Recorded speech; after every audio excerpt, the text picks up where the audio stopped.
This out here is a crappy barrels. Oh yeah, true. Crappy barra. All right. So, when we last left off, uh, We were dying. the party kind of almost knowingly walked into an ambush. I mean, I was trying to be all friendly with the buggy bears, and then they buggy bear my face off. Um, Obi walked ahead or tried to stealth ahead, but as they were all watching the entrance, his stealth was kind of impossible. And Obi, you now find yourself uh, face to face with three red brands brandishing crossbows in your face, and a mage. Well, one of them has a sword in your face, two of them have crossbows, and a mage of some sort with a glowing staff of power in your face. As turn order might become a thing, I'm pulling it up now. All right. So, Obi, what do you do?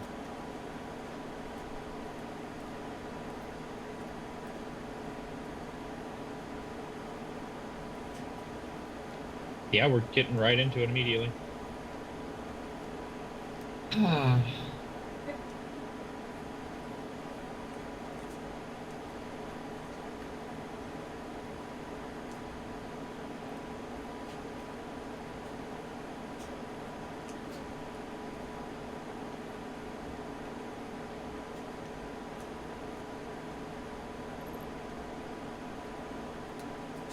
I am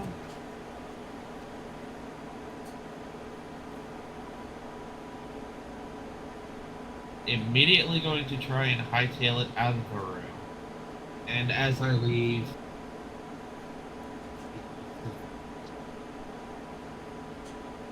uh, As you leave. throw down a flask of oil in the doorway in case they try to chase after us. All right. Draxus, you see Obi immediately turn tail and book it, throwing a flask of oil down. We're going to have it in turn order for this.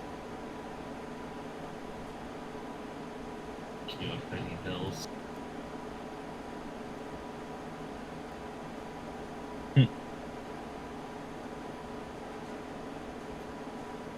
Uh, Draxus, what do you do? Well, did he make it through the door, or is he still in the other room? He made it through the door. Okay, I didn't see his token. I guess I'd slam the door shut, and does it open towards us or towards them? Uh, it would open towards you guys. Well, I would try to drive my sword Actually, into the let me ground. double check. Uh, no, no, it's just a grate. Oh, so it's not even actually a door, so we could have seen through it. Yeah. My apologies, I had that wrong last session. I was gonna say, if I knew that that was just a grate and we could see into the thing, I don't think any of us would have gone in there.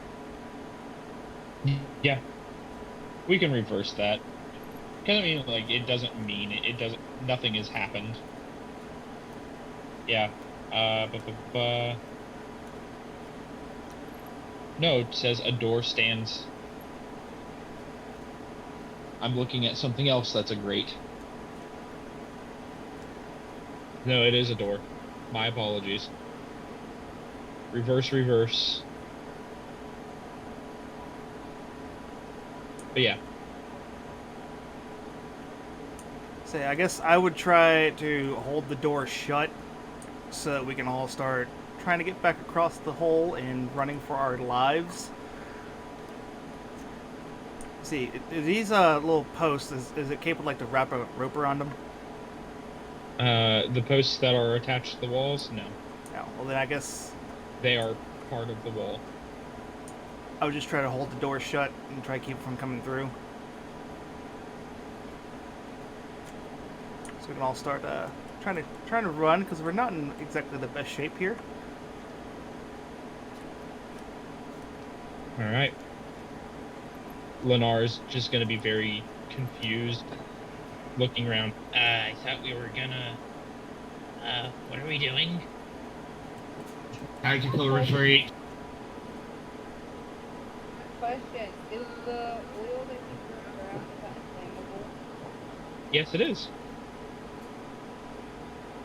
Why don't we set it on fire and then they give them a hot moment to try to not be able to get through the door? We should all run instead of one of us hold the door back and listen. Well, that was kind of my intention with throwing it down to act as a oil slick, so they'd have to make a DC check to try and not slip. Mm-hmm. I figured we'd set on fire before we actually last person went across.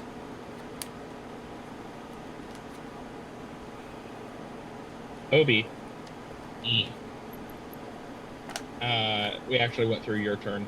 You threw the oil down. My apologies. Lothar. I think this is more your moment than anybody else's. I'm gonna try and. Are they aware? They're aware of our existence, right? They are aware of your existence, yes. Okay.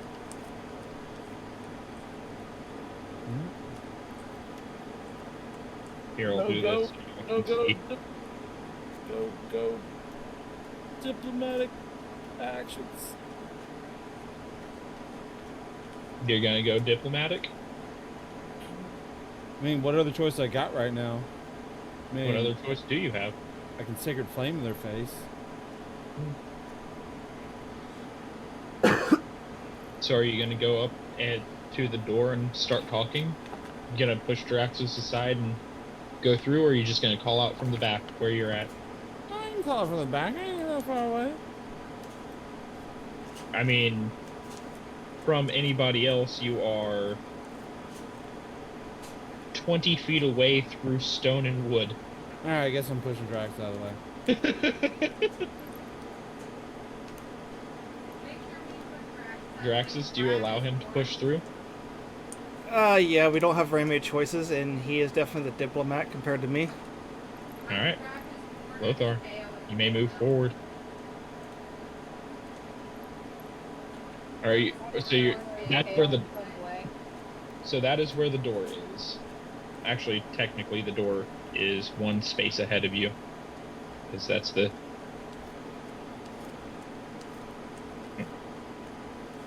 That white thing is supposed to be the door itself.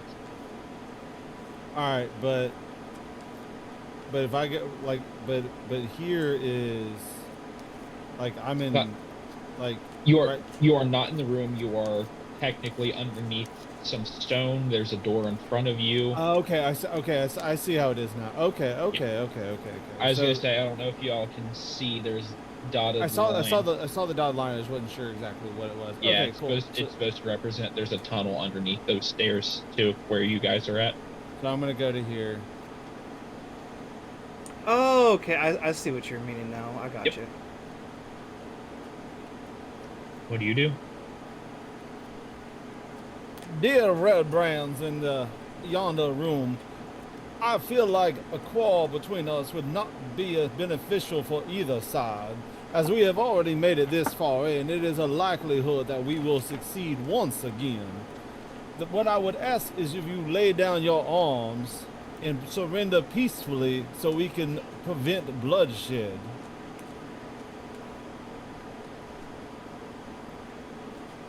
You hear a little bit of murmuring. Are you trying to intimidate them with that? No, I'm doing persuasion on this one. All right.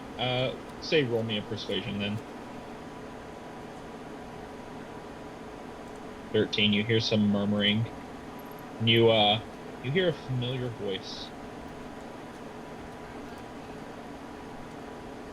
Lothar, is that you? Do I recognize the voice? You would recognize the voice if you remember how I had you look in the notes between us. Yeah, I'm getting to it now, so I get the name right. So is this Ir Iarno. Iarno? Yeah. Is that it is? Iarno, dear old friend, this is Lothar indeed.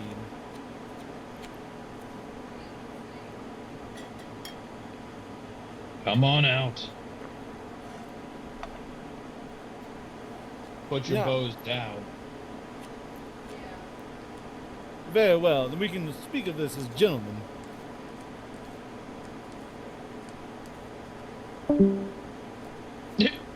We can speak of this as gentlemen. Then Bailey leaves.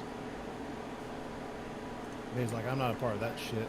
Apparently her mom called to talk about her grandpa. Everything okay? He went back in the hospital the other day. They were already talking about getting hospice care and having him sign a DNR and stuff, so he's just not doing too hot. Ooh. She needs to slip out for a bit. Totally understandable. Yeah, she said control her character. Alright. Very well, Alright. dear friend. I will enter the room. Alright. You see your old war buddy, Iarno. He's got the red brands around him. He's got a little rat on his shoulder. A familiar looking rat. The same rat that was in the laboratory.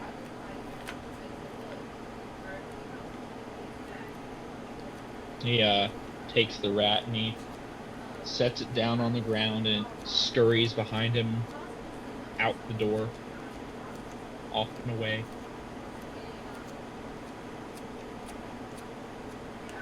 So what are you doing here now, Lothar? I came here to help out with the people of this dear town in the dire they are facing. Sildar sent you. That he did indeed.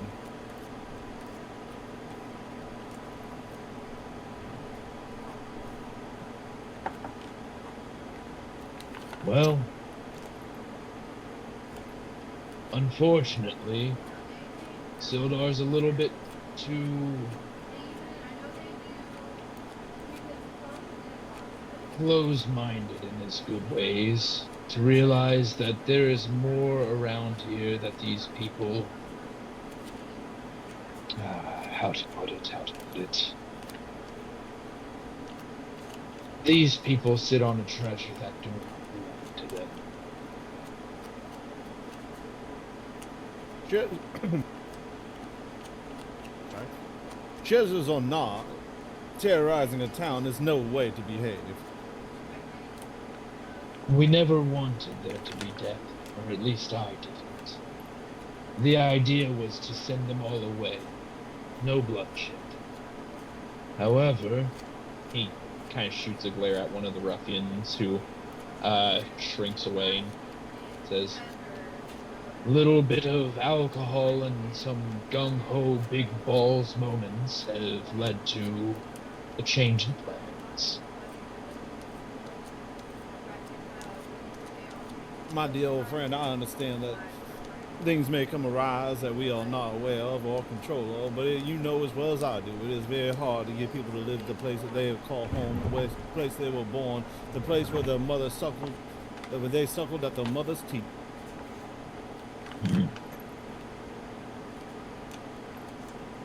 But it is still possible. Regardless, I want to offer you a deal, old friend. You helped me out on the battlefield and saved my skin a few times, and I could certainly use a good priest like you by my side.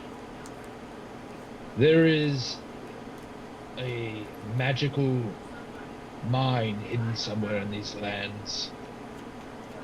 What say you pair up with me and we can work together to uncovering this? I'm sure that Tyr would, much like a champion clad in mithril plate, carrying with him Lightbringer, a mace forged from fires of heaven and mithril of earth. What say you? My dear friend, that temptations of material does sound pleasing. Then you'll No. join me. However, there are reasons why it is called a temptation, my dear friend.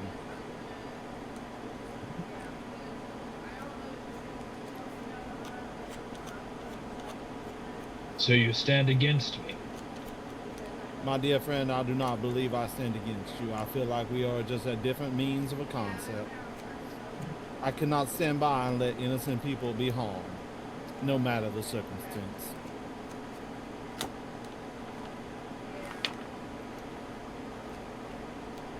Very well. Please send Sildar my regards, then. But unfortunately, while this was nice to catch up, I must be off. And he taps his staff against the ground. Do you do anything? Look, brace for impact. Alright. We'll say make me a Constitution saving throw. Alright, you brace for impact, and no impact comes. You look over and you see Iarno. His eyes are now white, and he is slowly dissolving into mist. Do you say anything before he leaves? My dear old friend, please do not do anything that will cause your soul damnation. He turns to one of the ruffians. Keep him alive if you can.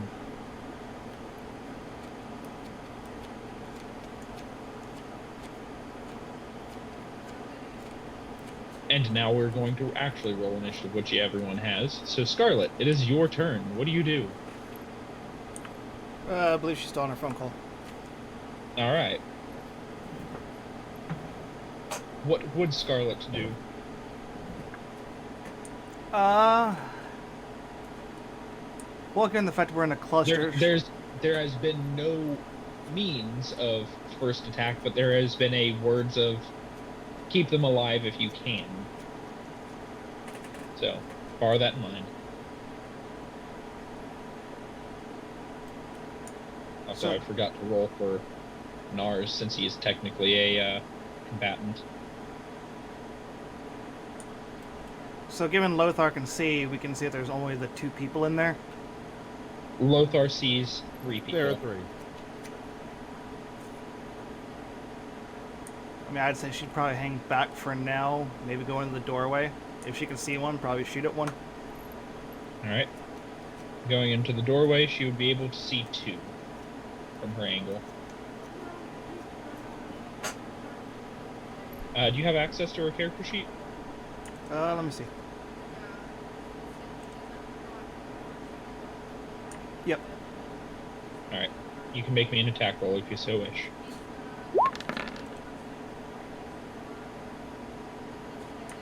Damn, that's low.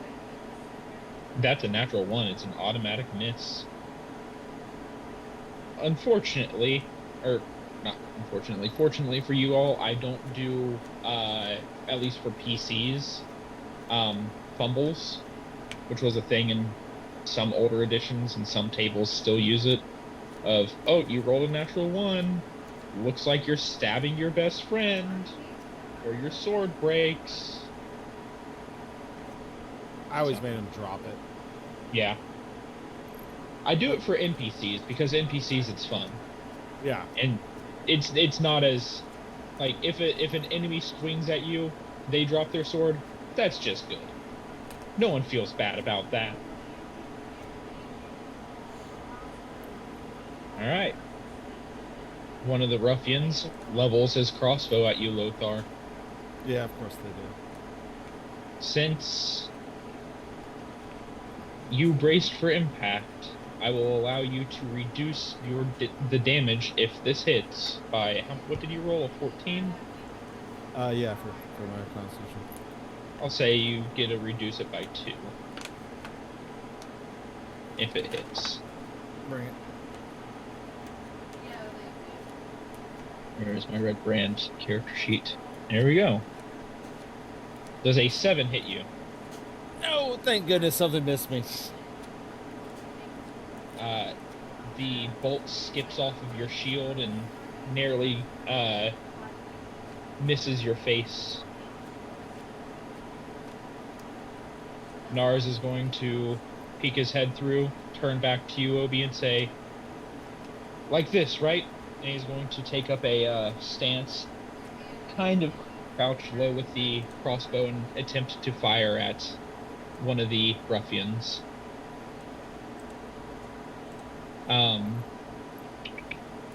Nars, here you are. Light crossbow. A 10. That will not hit.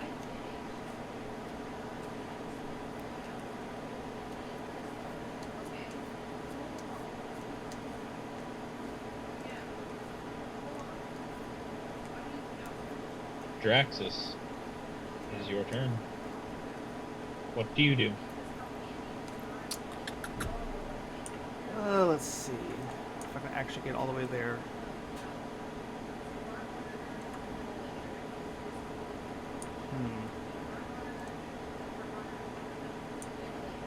Suppose I'll move right to here, right in the middle, and then use Word of Radiance. Alright, you need to be closer than that. As I said. 5 feet is all around you. Oh, okay, I thought. Okay, I misread that. It just says It's all that all you can see. Okay, never mind. I guess I'll swing at him.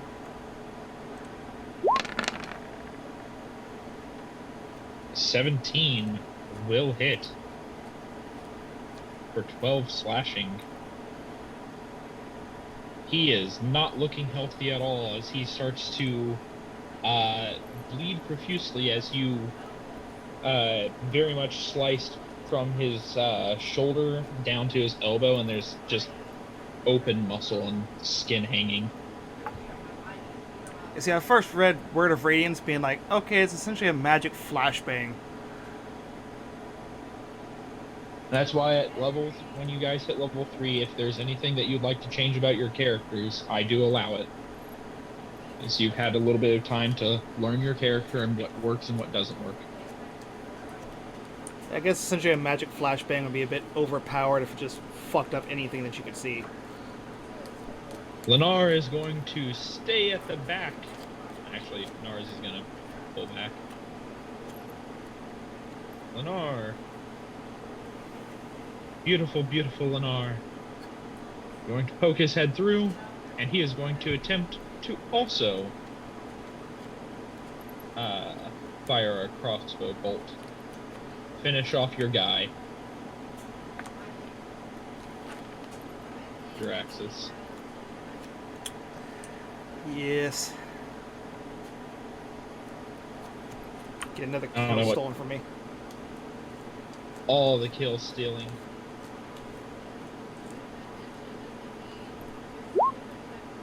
Uh, 19 would hit, definitely. For 8 damage. Get it, boy. As you carve into the ruffian, a branch seems to protrude from his neck suddenly, as a crossbow bolt has lodged itself there, and he topples over, falling off to the side here, as he stumbles a little bit. And now he is dead.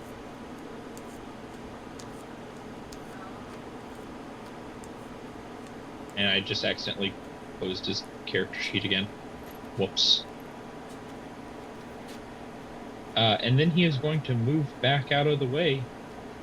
It's this ruffian's turn. He is going to attempt to stab down at you, Lothar, with his short sword. He gets to make 2 attacks. A critical hit and a 21. I do believe both of those will hit. 12 damage. I think that makes you go down.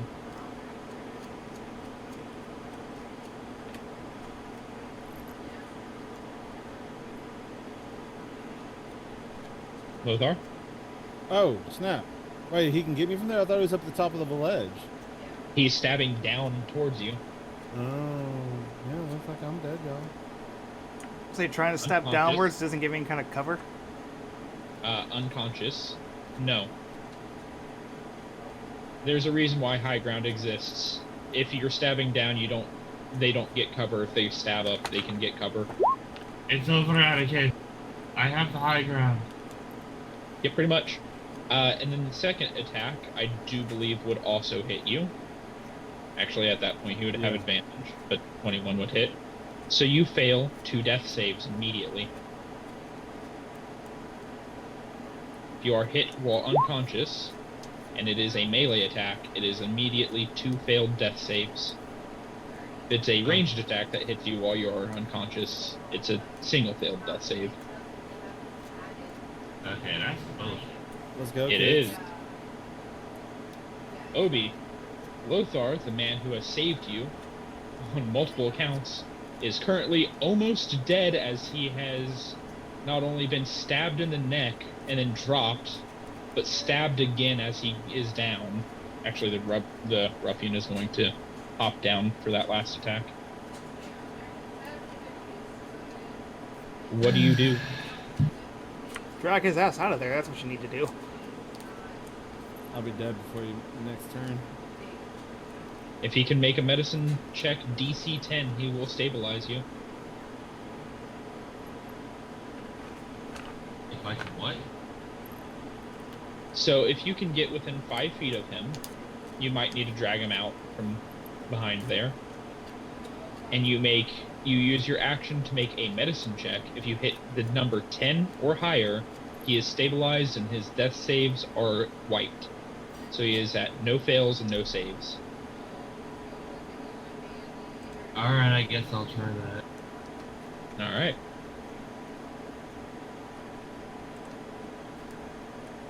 So I assume you use part of your movement to drag him in. Yeah. We're gonna roll Myrna and Nilsa in this as well. Why not? Just in case. Because Myrna's the pharmacist of the town. I got you. Mm-hmm. We'll run. Roll Myrna. The medicine check. Yes, she is going to use her action, since she didn't have an action this round, to give you advantage on the check. Also, I was getting ready to say,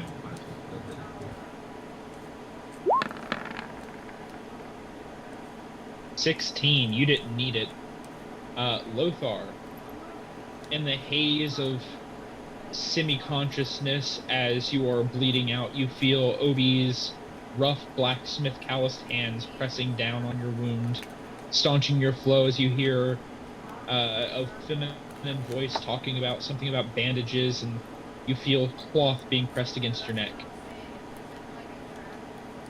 You are still unconscious. I'll take it, though. You know, it's not often I have to use these skills, but I'm glad you taught me what you did, man.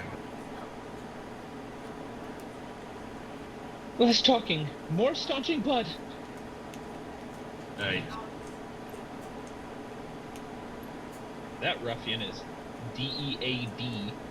Did. Lothar, it is your turn. You are neither... because you are stabilized, you do not make death saving throws. So you do not have the chance of coming back to consciousness. However, you do not need to make death saves. So you have no chance of dying. Your turn is simply just passed at this point. Toodaloo. Scarlet. Okay, let me see what kind of options I got here. What was that? Because she's still on the phone, so I'm just playing. Let's see what kind of options I got. All right.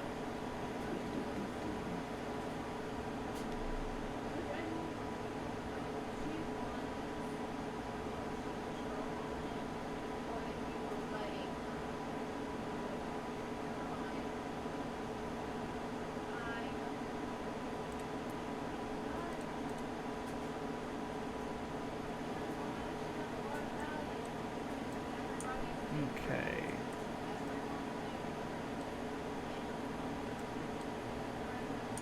I guess I'll have her step forward and use her vampire bite. That's what heals her, right? Yes, Vampire Bite is the one that heals her. If she is enraged, then she also gains resistance and more damage to it. Oh, never mind. She's back. All right, we'll hold that and we'll let Bailey choose what she would like to do. It's your turn. Perfect timing.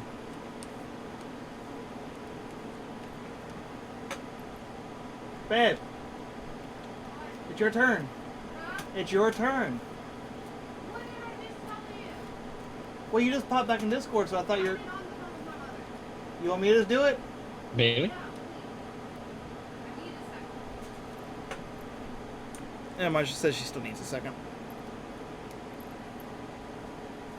So yeah, I guess just... That's what we'll do then. All right. Are you going to rage for bonus damage for more healing? I mean, yeah, given the hole that we're in, so yeah. All right. Going into a rage, you will take half damage from all bludgeoning, piercing, and slashing damage, and you will deal an additional 2 damage to your attack rolls that deal with strength.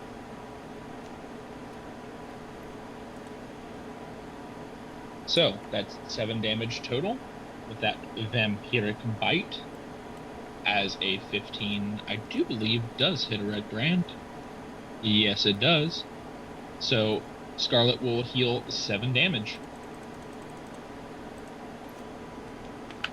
As this ruffian takes 7 damage.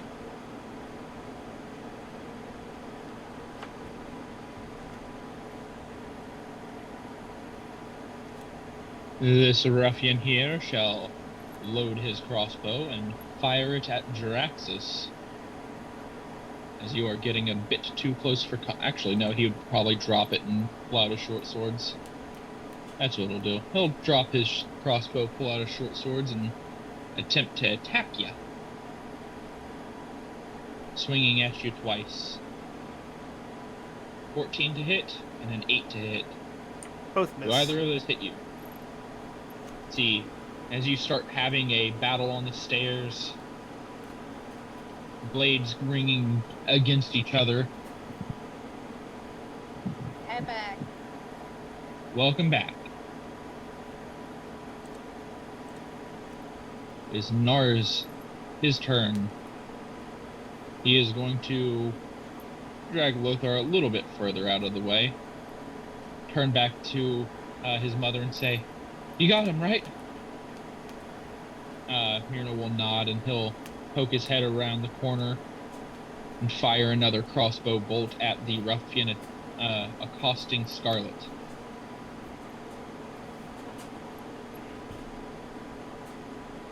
"12 will not hit." He sighs and he turns back to Obi. "What am I doing wrong?" It's obvious he's never been in a fight.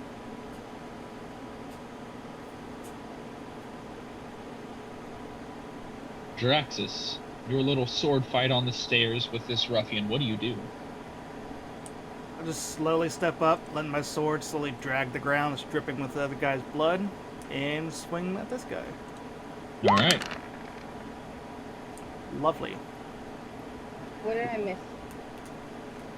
You missed. Jaraxxus missing with his greatsword.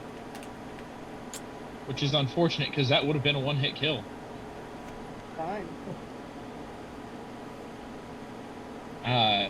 Unfortunately, you go to swing and he backs out of the way just in time. Myrna is looking round. She calls out to you, Obi. Do any of you have a healer's kit?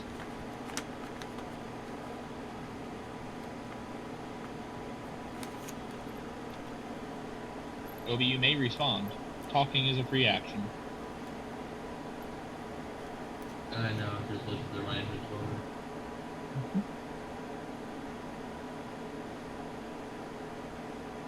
That would be a negative for me. She's going to start patting down Lothar to see if he's got one. Lothar, do you have a healer's kit? I do not. Alright.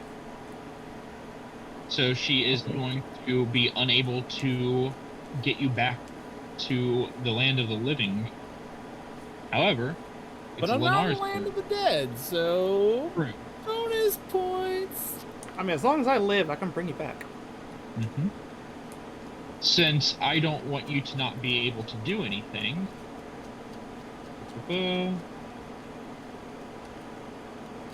save changes. You should now be able to control Lenar. So, Brock, what is Lenar going to do?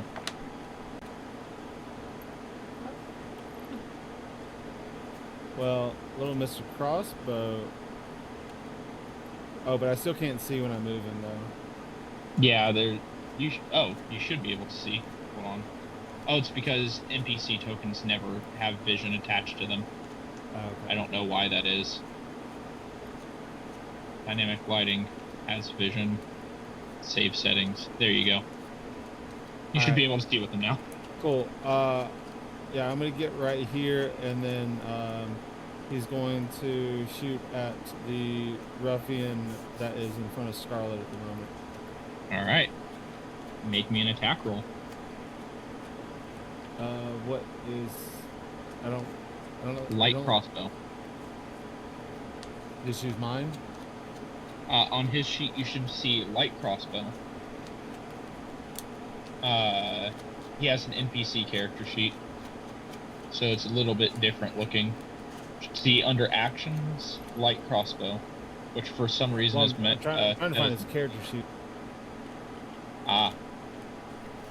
So if you go in, if you hover over I his got token on the map, Well, named NPCs. I'm gonna say if you go Found to him. his if you go to his token on the map, you can also hold shift and double click him and it'll bring up his character sheet. That works for any token that is tied to a character sheet that you own or have access to.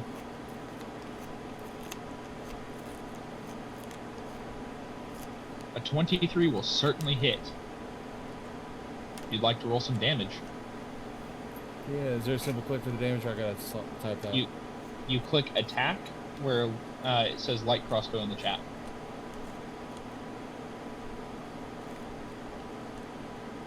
Deals 3 damage. It's not a lot, but Better than a sharp Scarlet. stick in the eye. yeah. He's got a sharp stick in his eye now. The ruffian before you. Doesn't look like he's doing too hot.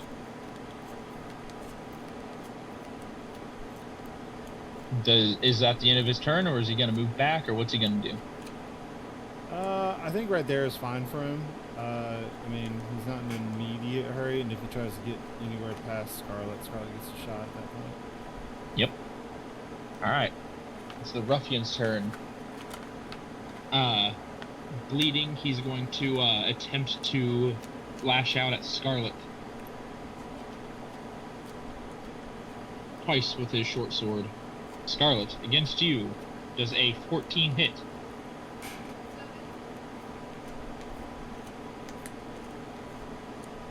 Push to talk, baby. If it's the same number, If it's- right? Yes, the same hits. Meets it beat. And I'm pretty sure a nat 1 doesn't hit, So he fumbles, and he is going to. While he does stab into you once, you are able to grab his sword and wrench it out of his hands. It is now on the ground. He does not have it. But you do take 5 piercing, but you are raging at the moment, so it is halved to 2. So you take 2 damage.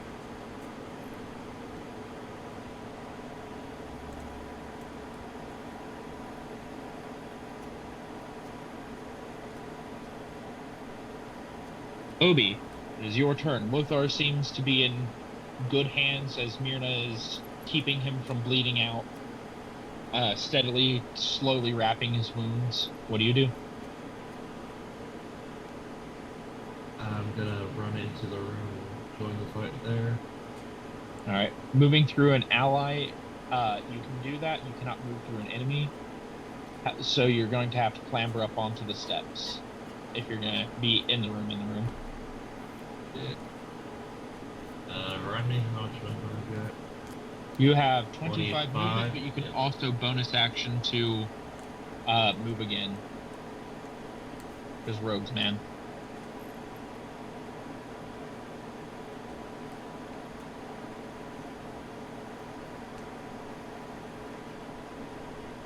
And I'm going to swing at the red brand in front of me. All right.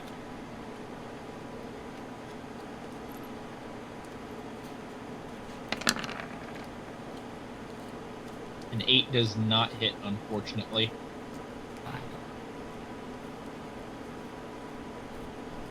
Lothar, you are on. Alright, bonus action, disengage, and put some distance. Alright. Make me a perception check. Or sorry, not a perception. What's your passive perception? 16. 16? You always act so amazed whenever I say that.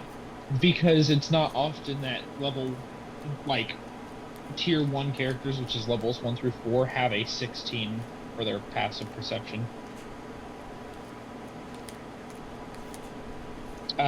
You notice that there is something in the water.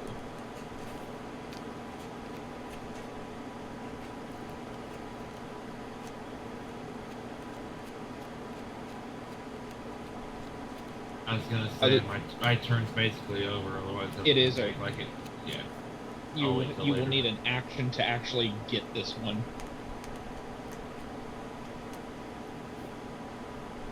It's a ruffian's turn. He is going to, seeing the tides turn, he's going to attempt to stab at Draxus twice more before he is going to attempt to flee. Draxus. Does a 9 hit? No. Does a 10 hit? No. And he says 5, 10, 15, 20, 25, and he's going to close the door. You hear a soft locking sound. He's booking it. Actually, however, as he gets here, you get to make an attack of opportunity if you'd like to make a, you'd like to use your reaction, Draxus.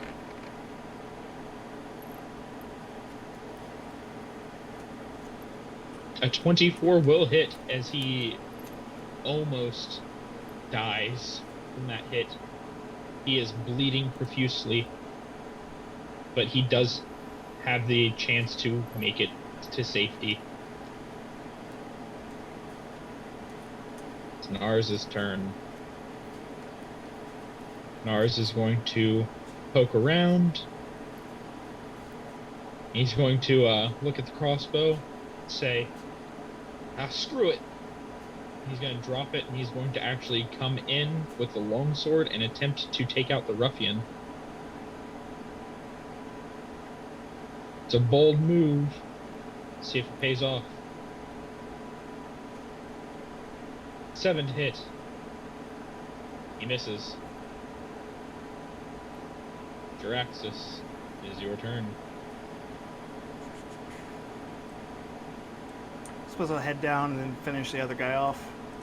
Alright. Yeah, you do.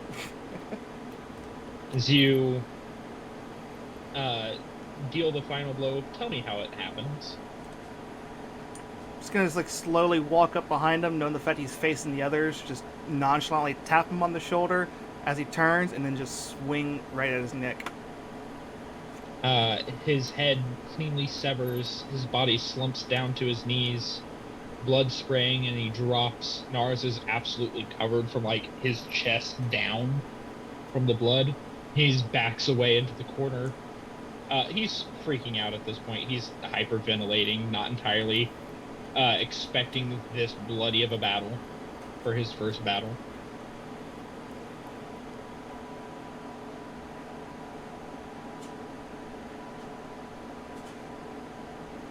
As you all make it through the battle.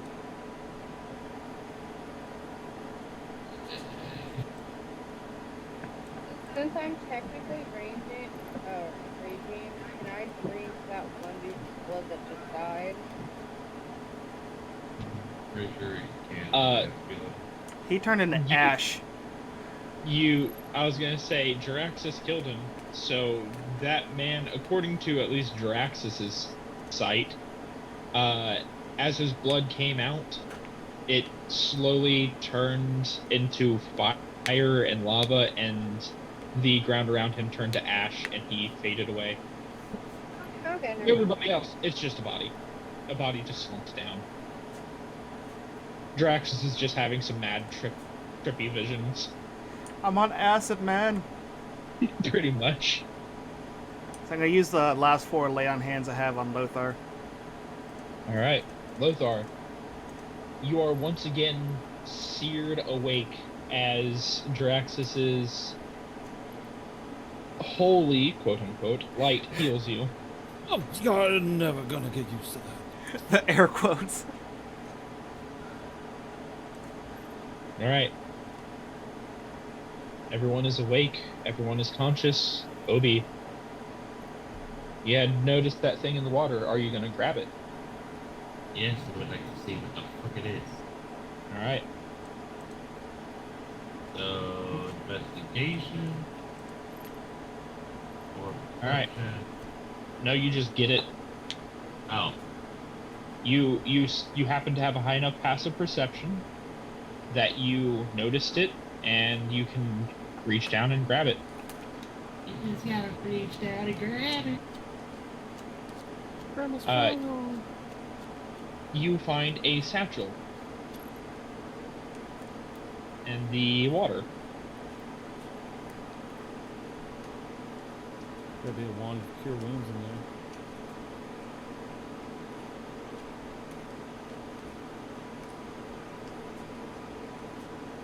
Do you open up the satchel? Yes. Opening up the satchel, you find 2 potions of healing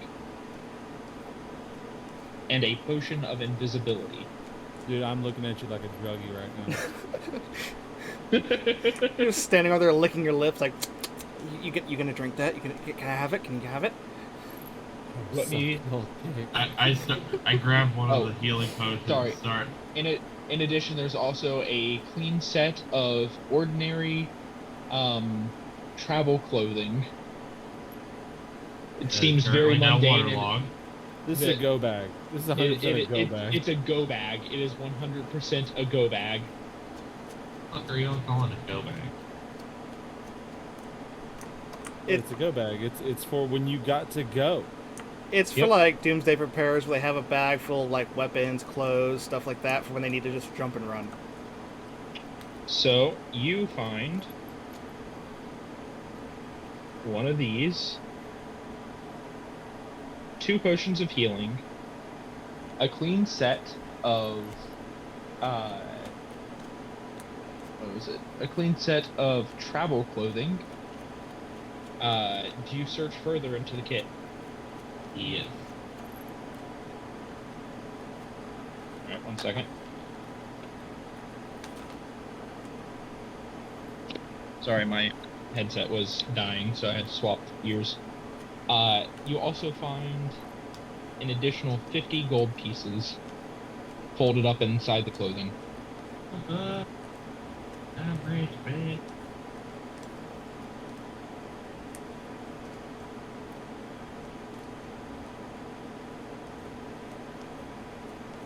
Good job, guys. What do you do now? I grab one of the healing potions and like twirl it around in my hand. Like, wow, I could sure use a drink. While eyeing Lothar, because I know he needs it desperately.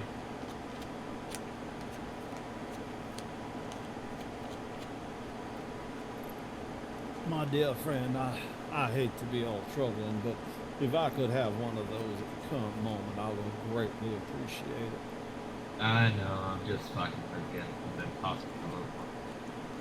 Lothar, as you are getting the healing potion, Myrna actually comments that it looks a lot like one of hers. My dear lass, you wouldn't happen to be carrying any additionals on you, would you? Unfortunately, no. I am the healer of this village, but most of my stuff is back home. It's not been wrecked. Man can only dream. I drink it. Roll me 2d4 plus 2.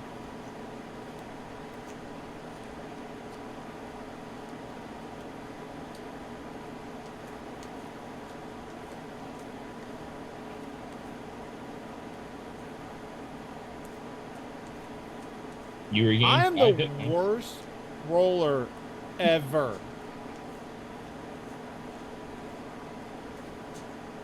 Actually, did we end up saying that? I don't think we said that one when it came to optional rules. One of the things that I have as an optional rule at my table is bonus action healing potions. So any healing potion you can quaff as a bonus action, and you roll, or you can take an action to drink the entire potion and get the maximum result.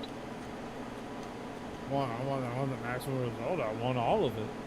Alright, then add an additional 5 on top of what you just gained. Oh, that feels a lot better. Yeah. Only the highest quality potions do I brew. My dear, that might have been the most delicious thing, the sweetest nectar these lips have ever tasted. I'm not entirely sure if you're trying to flirt with me or not, but I just lost my husband, so now's not the time. My dear ma'am, I am not trying to be flirtatious to you. I am just commending your craftsmanship of this wonderful vessel. Alright, good. I think that's the exit. Mina points up at the door that was locked behind the red brand that was running. You know, Lothar, you complimented her healing. I saved you twice. Where's my compliment? My dear friend, I appreciate all that you have done for me. Words cannot put into the proper descriptions of what I feel for it. God, I mean, there's room back here if we can go. I'm just gonna start searching through these barrels. Alright, searching through those barrels.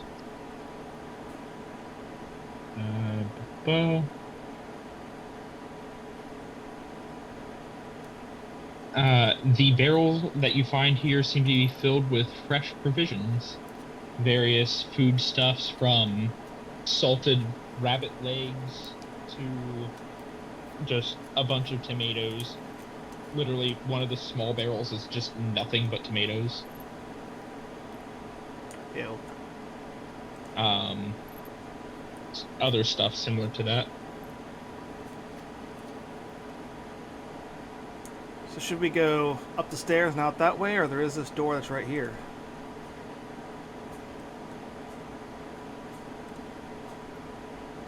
there is a person behind that one door that locked. Yo, she says that's the exit. There could be something Not back it. here. Would Not you it. like to open the door? Obi, you're the sneaky one. Open the door and peek around. Why do I always gotta do it? Well, you're the dwarf. You're short. I'm big. I'm red. I'm obnoxious. Uh-huh. And last time I tried to sneak through a door, there was an ambush.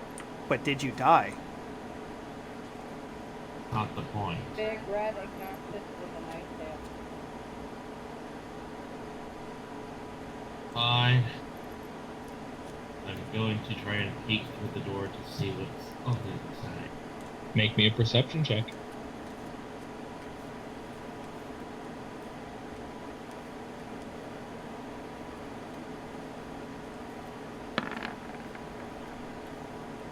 Also make me a stealth check since you're trying to be sneaky about it.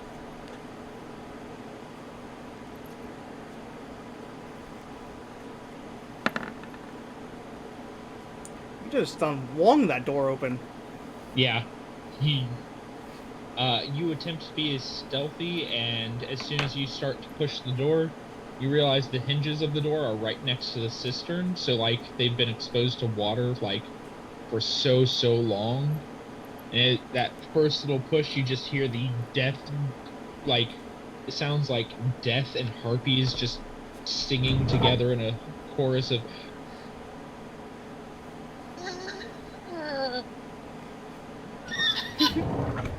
That was way too sensual for that to be a door. I think I just turned the door on. It's a well-loved door. So we do make the door come. I ain't got no game, but apparently I can sexualize the door. Looking in, this appears to be a storeroom, pressed into service as a living quarters. 2 double bunks stand against a wall near the door, while barrels and crates fill the southern half of the chamber. I'm gonna rummage through all the shit. Rummaging through all this shit, make me a investigation or perception check. Draxus, are you gonna help? Yeah, I'll be doing the same thing. Alright. Then one of you can make the check at advantage, or both of you can make the check. I'll help, and they can both make checks at advantage. I don't know if it works that way, but I'm trying. It doesn't work that way. No. Alright. So Draxus made 1 check, Obi made 1 check. Obi with a 12. You would find there is 3 dirty scarlet cloaks hanging from the bunks. In one of the pockets, you find 16 silver pieces. In the second, you find 12 silver pieces. And in the third, you find 2 garnets.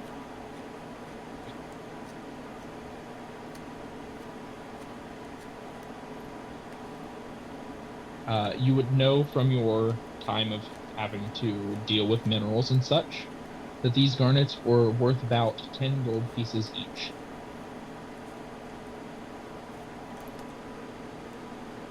Let's look at that. You didn't rub that door so good, it done paid us. That feels so dirty.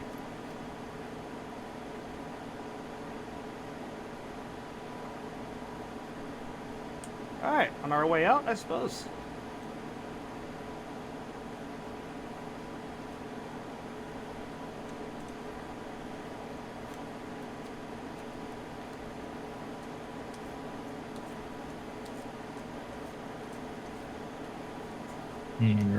And Nars are going to protect Myrna and Nilsa,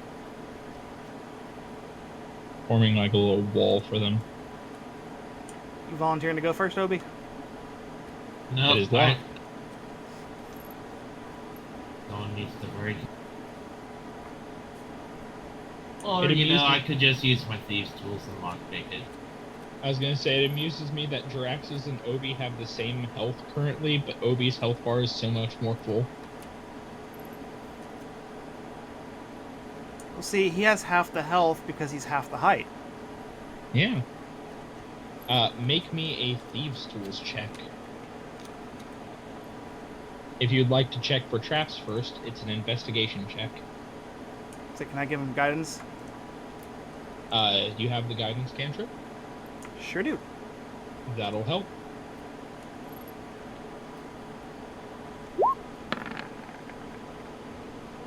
Roll me an additional D4 for guidance.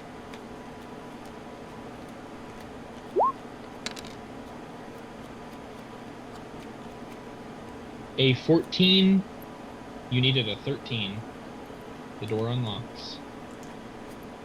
And I help. You did by patting him on the shoulder and having him hear the whispers of various dark entities in his ear. We don't talk about that. They're just the voices of the crazed. We don't talk about that. All right, I need a marching order. Who's going to go first and who's going to go last? Definitely Lothar's going first. I'm kidding. And Lothar has the second highest health out of everybody in the party. Scarlet's only more than him by 2. I'm in front. All right. Lothar's in front. There's no part of battle in which I am afraid. Who's going next? I'll go next. All right. Who's going after that? You remember you have NPCs, so you can have them go into a next part for the order. If you want them at the middle, or if you want them at the back, or etc. I'd assume Scarlet next, and then me and Nars at the back. And then I'll just have it be that me and him are talking about how to actually fire a bow. It's like, you did find some, but the thing is, when you're in combat, you have to remain calm. He says, like, unsure what to do with the fact that he's half covered in blood. I'm just gonna go up to Mars. Ooh, you smell really nice with that red stuff. Where'd you get it? Your friend scares me. Oh, sorry, I meant like the back, like 4th order, like Lothar directs the Scarlet, me, Nars, and then the rest of the back. Alright. I figured the 3, well, I mean, an R hand fight, but I figured he'd be protected further. Alright. So it'll be like that. Yeah. Alright. Lothar.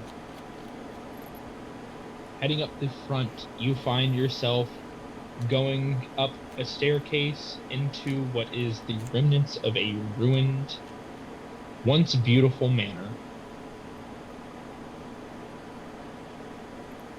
It is old, it is quiet, it is desolate. There are no enemies about that you can see right offhand. At least according to your passive.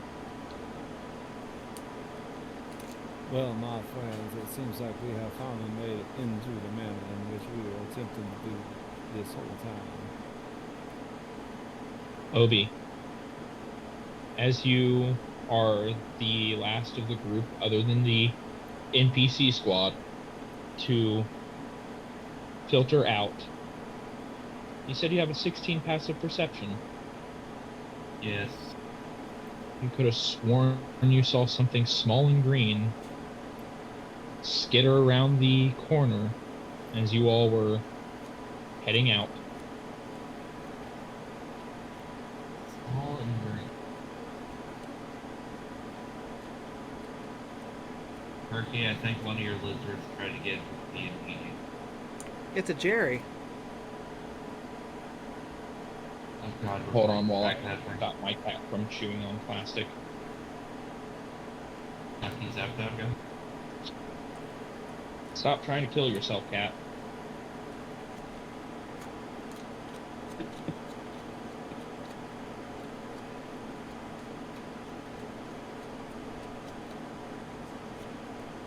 Alright. You all have made it out of Trisindar Manor. Alive. And well. For the most. Well-ish. Well-ish. Lost a bit of sanity. A bit. As you all head through the wreckage of Trisindar Manor,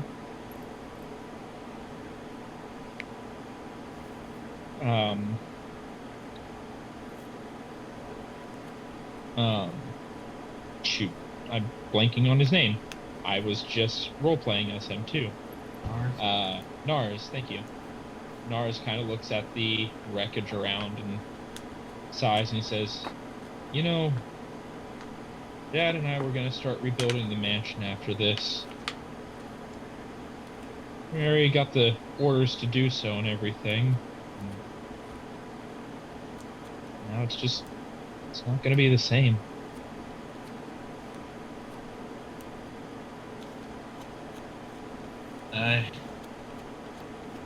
Never gonna feel quite the same, but maybe one day me and you can do it for him. He kind of nods and says, well, I mean, you were going to help anyway. We're going to definitely need a lot of nails.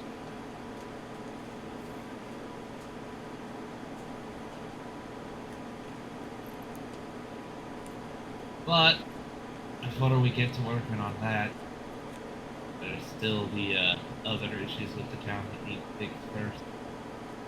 Yeah. What do you guys do as you leave Tresendar Manor? I'm going to leave Nars, Myrna, and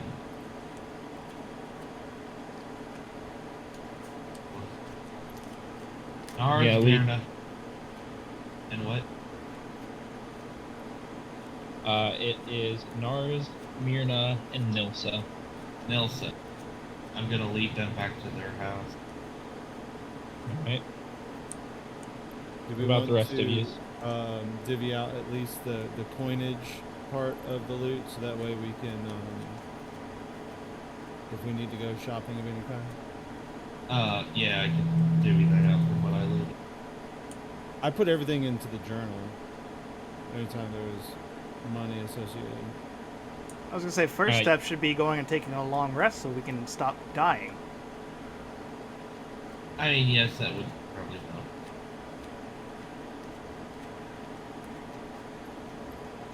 So if I go off of, like, I'm gonna go into the edit for the party ledger. Mm. That way I can just do it as I'm saying it. Yep. Alright, so I'm gonna first add up all the copper pieces. So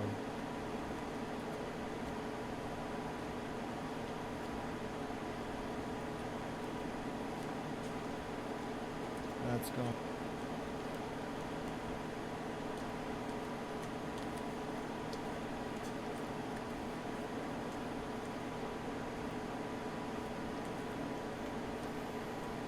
Alright, so we got 675 copper pieces between the four of us. Everybody gets 168 copper. And then there is, I think, 3 copper left. So I'll take the 168, everybody else take 169.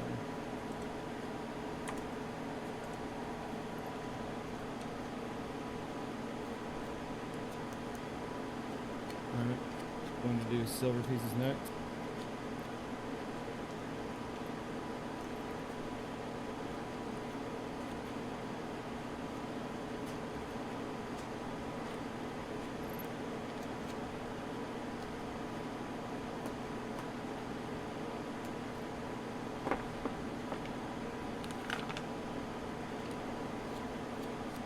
Alright, everybody takes 79, I'll take 78. This is silver pieces.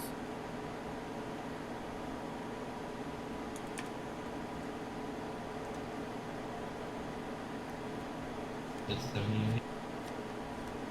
You'll be taking 79.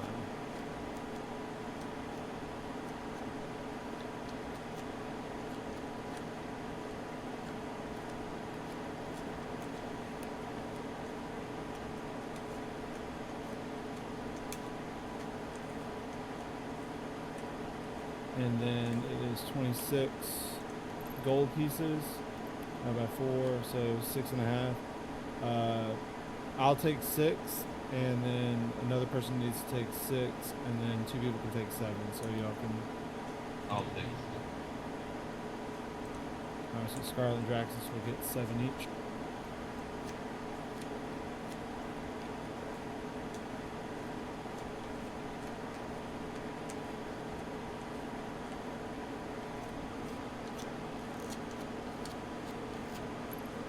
Now we do still have various things of value, however, of the actual coins. That's it.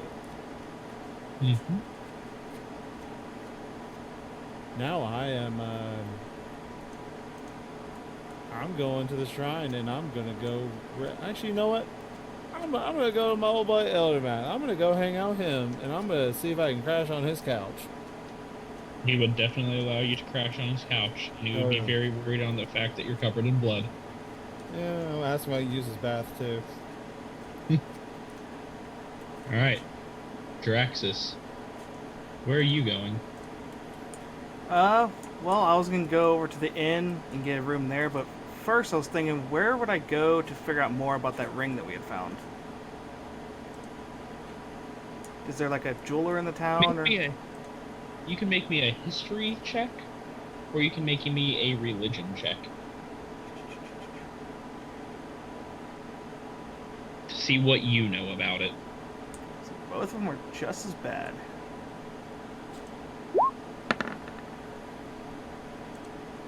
A 10. With a history check, you can tell that it's tied to the sword that you have, as they both have a similar motif on it. Those 3 triangles. Beyond that, you would probably think that somewhere that holds knowledge, generally in medieval times, town master halls or churches would be the places of knowledge. I suppose I'd go to the shrine and see if that lady knew anything about it. Alright. And Scarlet, what are you going to be doing? I guess I'll just go get a room and chill up in my room. Alright. We'll go to the Stonehill Inn. Alright. We will start first with Obi. Obi, you get to escort Myrna, Nars, and Nilsa all the way back to their old home. Opening it up, and they see the absolute mess that it's left. Nars just sighs, turns, smiles, and he hugs you and says, "Thank you. And sorry I'm getting blood on you, but thank you." It's nothing blood. Trust me. This isn't anywhere near the most amount of blood I've had on me at once. That's horrifying to think about.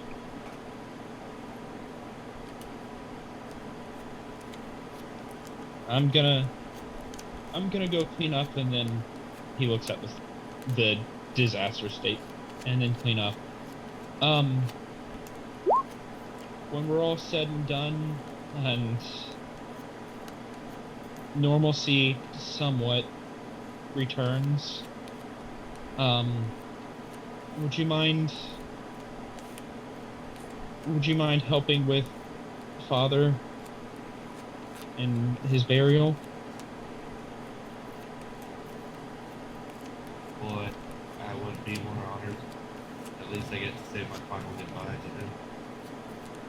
He nods. Myrna comes over and she kind of looks at you. She says, "You're still banged up, but I found my healer's kit. And you're covered in blood. Nars, go clean up, please." And she is going to attempt to use a healer's kit on you. Obi, roll me 1d6.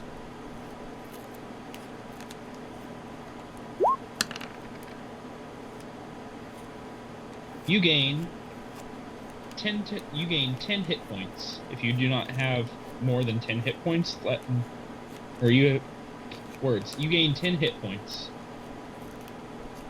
So you would be at max. She kind of gives various poultices and bandages and patches you up and says, thank you for saving us. You and your friends, if you ever need any sort of patching up, come by here and I'll make sure that you're all right. I appreciate it. Now here, I let's get your home all fixed up so it can actually feel like a home again. You see that she's been trying to hold up a strong exterior this entire time, but the fact that you're offering to help her even after all that you've done and saving her and her family and everything, she just kind of starts crying and nods silently, and as she puts away her tools and begins to go and clean.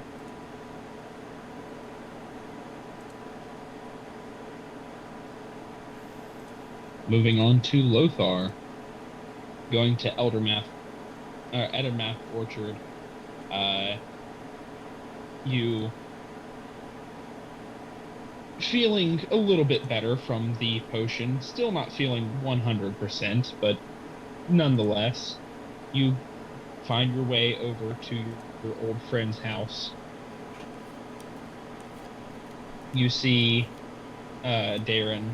He seems to be in the back, helping pick fruit. He turns his head and he looks over at you. You're alive, Lothar. I'm sorry. You're alive. What was his voice?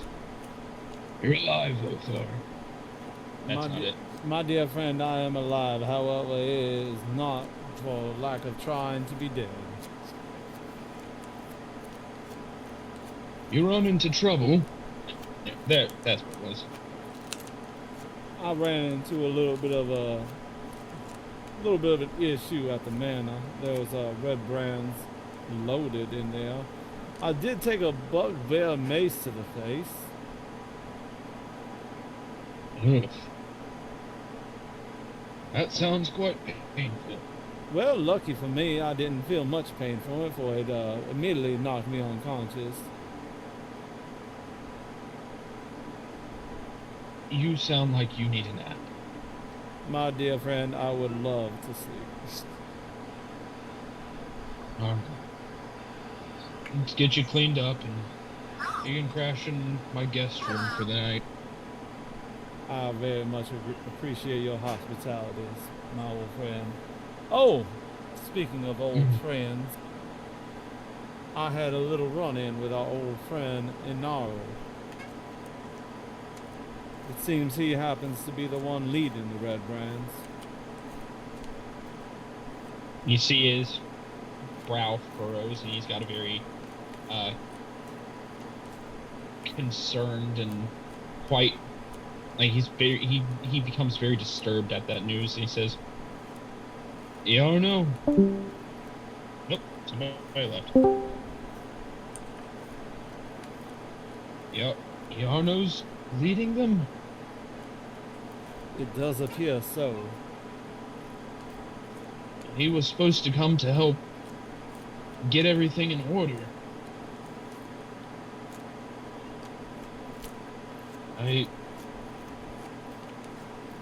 He claims he did not wish to have any bloodshed. However, it is hard to believe such things as what has occurred.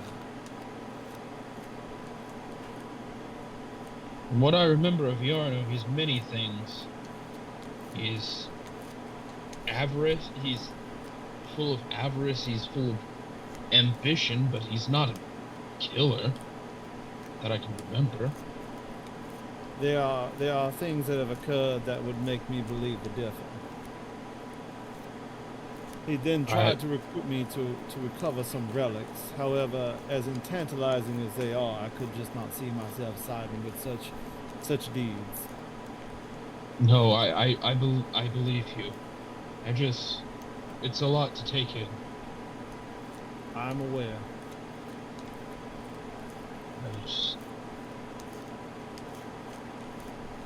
Considering if it was not the help from my comrades, his minions would have certainly have killed me.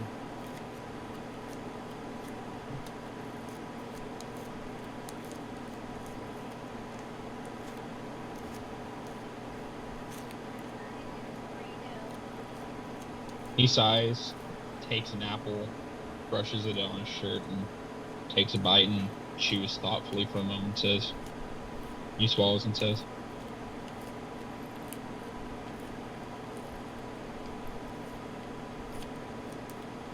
Lothar, you've done so much, and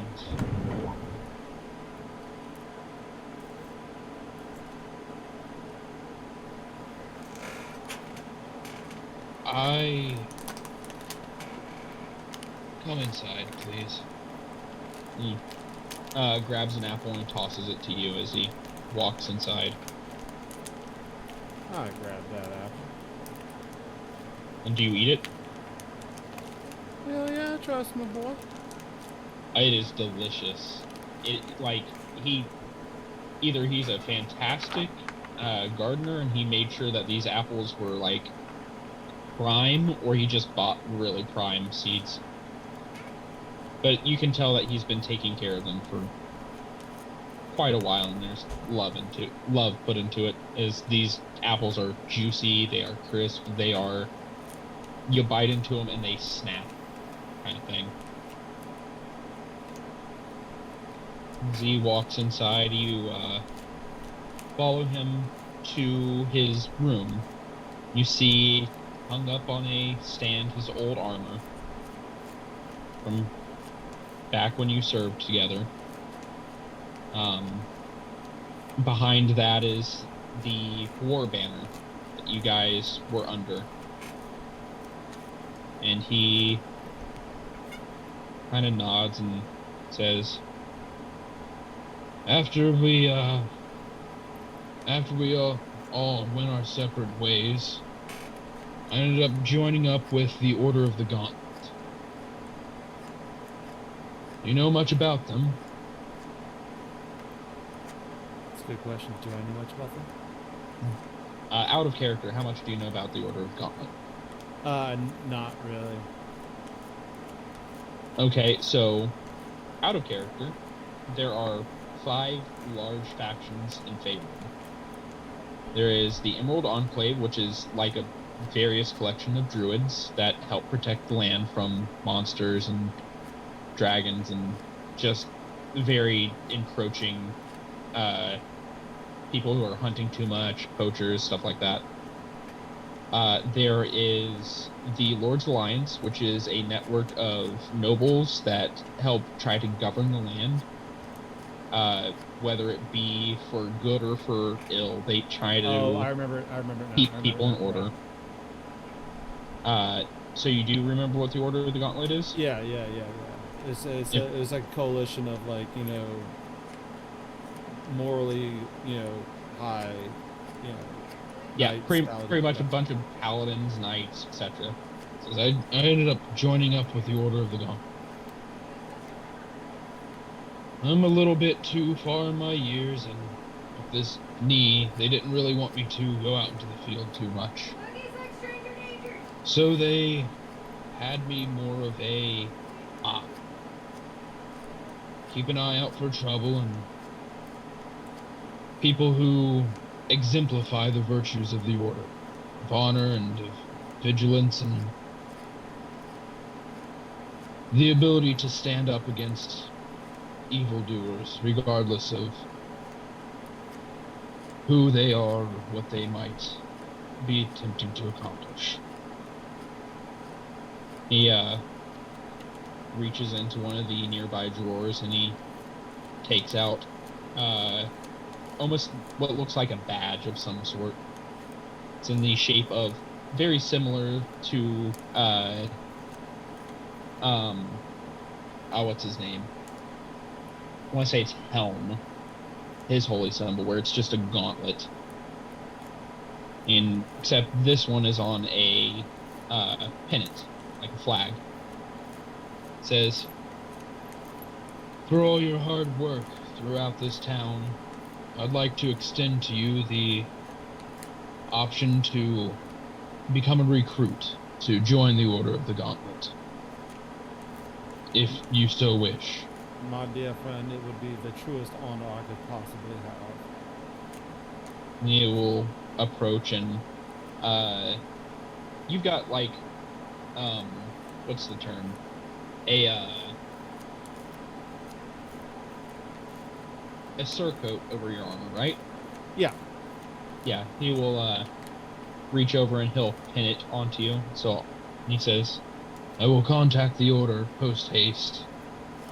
When they get the news, you can call on them for aid. Should they be active in the area, you shall be able to benefit from many different things that they can help you with. It should help you out with your,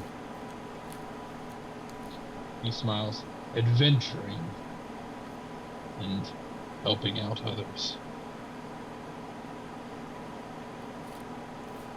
My dear friend, this is a great honor. I cannot thank you enough. Out of character, you have joined the Order of the Gauntlet. Woot woot. In your, where is it? In your bio, allies and organizations, I would like you to put, under allies and organizations, Order of the Gauntlet, recruit. Did indeed, yes sir.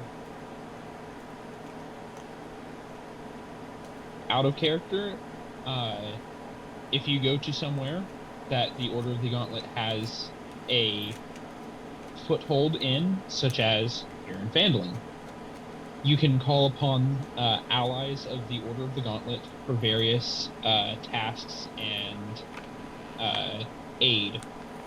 This can arrange from a place to stay, equipment if you are running low on various equipments, repairs for equipments and such like that. It can also be, you can get missions there.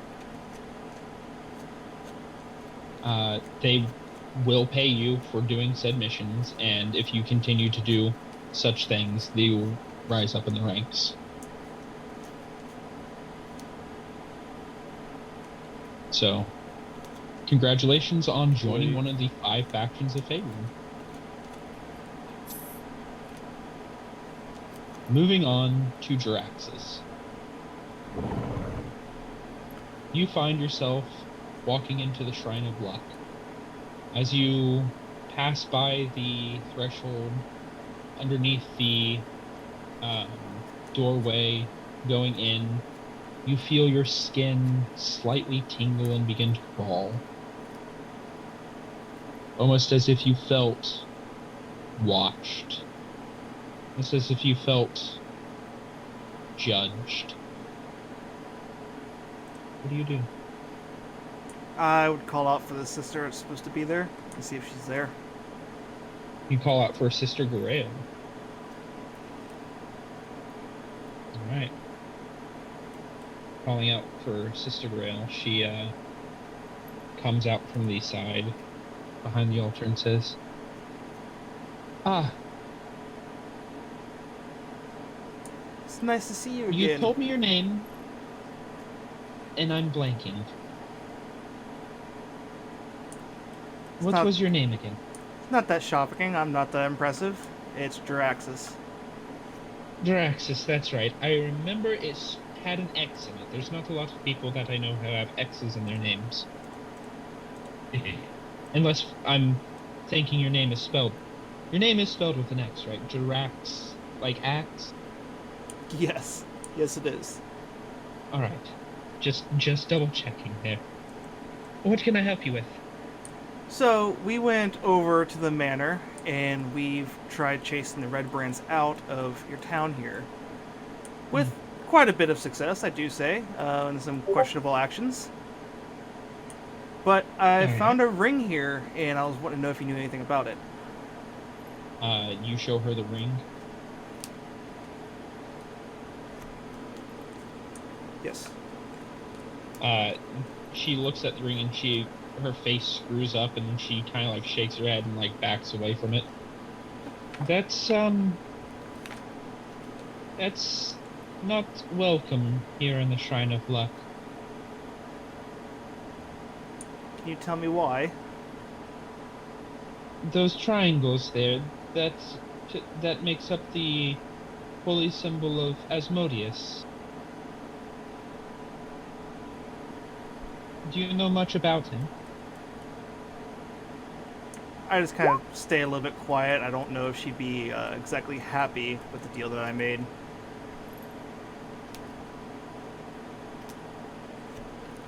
Asmodeus is he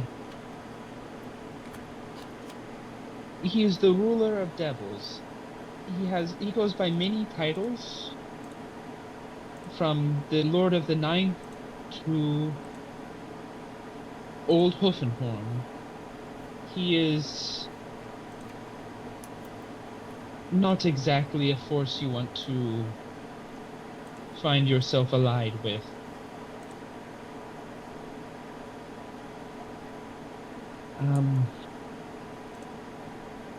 How did you come across such a ring?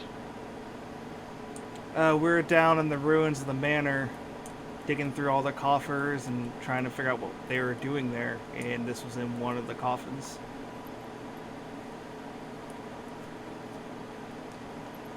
I was looking into the Tresendar family. I did not think that they had connections to such dark dealings.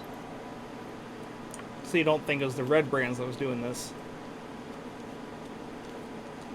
The Red Brands are many things, and while I could certainly see a few of them worshipping such a awful deity, none of them, I feel, would be able to afford a ring of that make. And it is a very nice ring. Like, the silver with the ruby inlay, the black onyx of the 3 triangles. It is a fancy ring.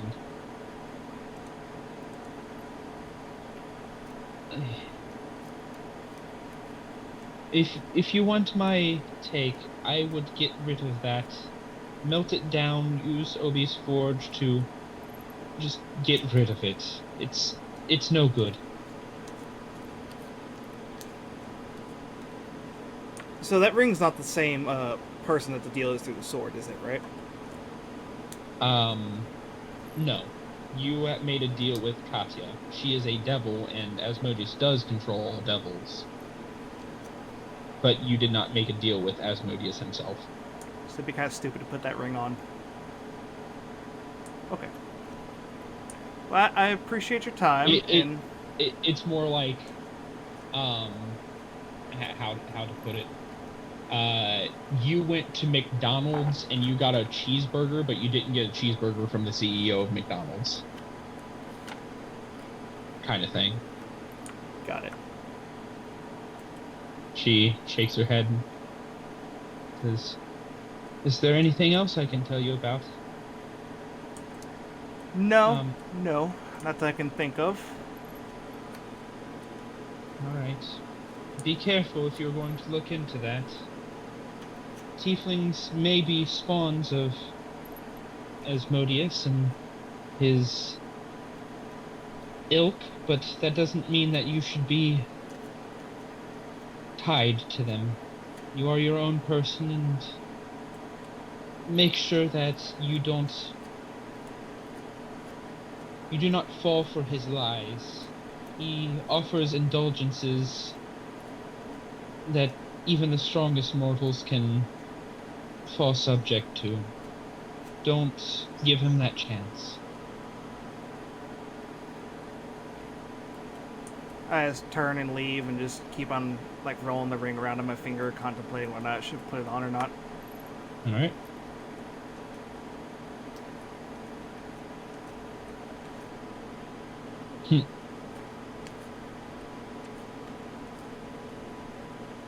Moving on to Scarlet. Walking into the stone hill inn, you see Toblin behind the bar, looks up at you and says, "Oof. You look like you need a drink. You look like you need a drink."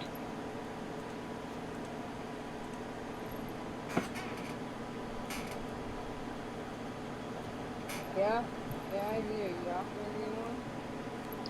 On the house. Yep. I'll go over and grab one of the pre-cleaned glasses, and he'll wipe it down. Like he'll wipe it again, even though it's already clean, and he'll fill it up with a mug of ale for you, and he'll hand deliver it to you and says, "So you mind telling me why you look like you went through the ringer?"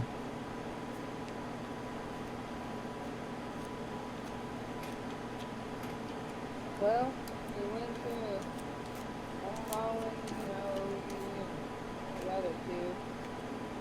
We went across the bread brand, you know, old mansion. Just say it didn't end well for them. You actually went and fought them. I thought you were just going up there for some reconnaissance, and you were going to fight them maybe tomorrow. Well, but that was what we planned, but we got ambushed and it went down. Good. Well, I'm glad you made it back. How's the rest of them?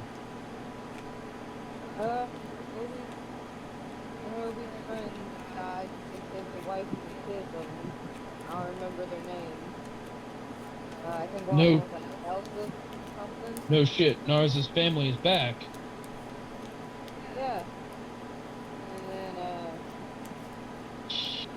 the other one, one of them took a good beating, but he's okay, and the other two are fine. That's good to hear.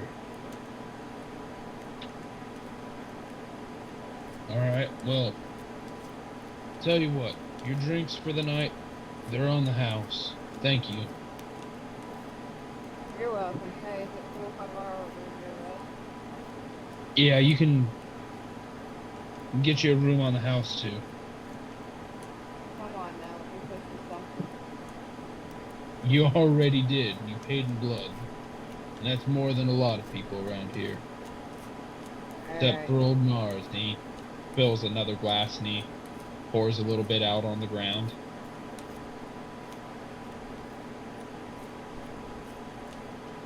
Alright, well I think we want to hit the hay. Alright.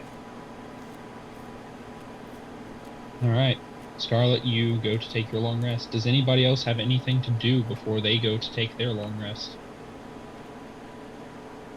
Negativo. I mean, I basically like died twice, so like I'm pretty cool about resting. Alright. So Scarlet is resting.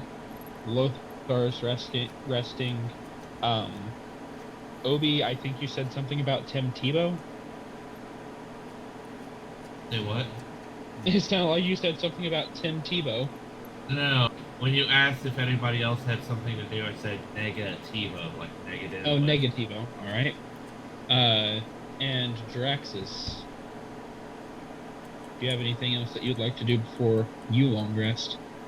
No, I'm just gonna go find me a room and then go shopping in the morning. Alright. Are you, Obi, I assume you're going to go back to your own place to crash? Yeah. Alright. Draxus, are you going to the Stonehill? Yeah, may as well go to the same one. Alright. And Lothar, you are staying at your place. Alright. My buddy's place. Well, yeah, your buddy's place. Alright. You all take a long rest. Much And with effort that- needed. You all also will hit level 3. Now, this is going to be a very large level up for all of you, with the exception of Lothar, because you already have your subclass Lothar.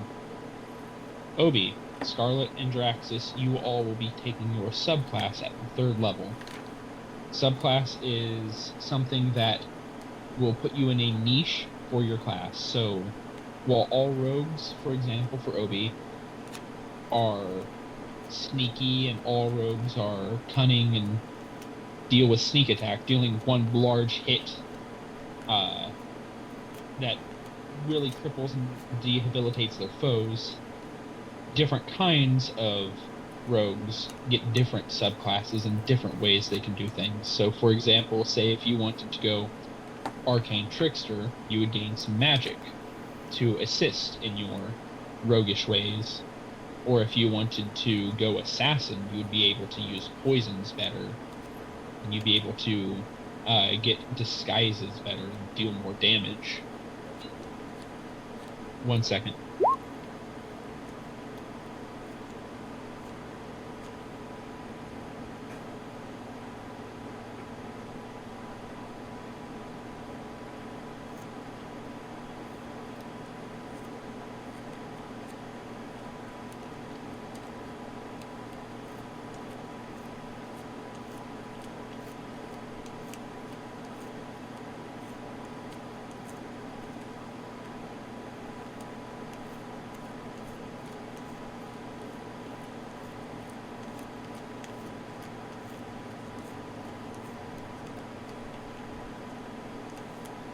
Sorry about that. I may have to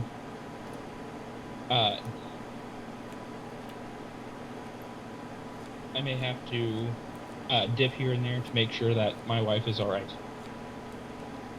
Please take care of that, I'm sure. Yeah.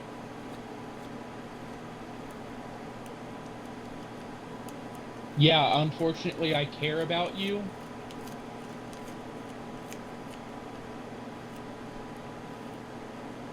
All right. But yeah, you all have a big question ahead of you. I already know what Perky and Obi want. Or Perky and Obi. Perky and Mikey want for their characters. For their subclasses. That's fine. That's what they want. Well, Brock at least normally knows me as Obi. Yeah.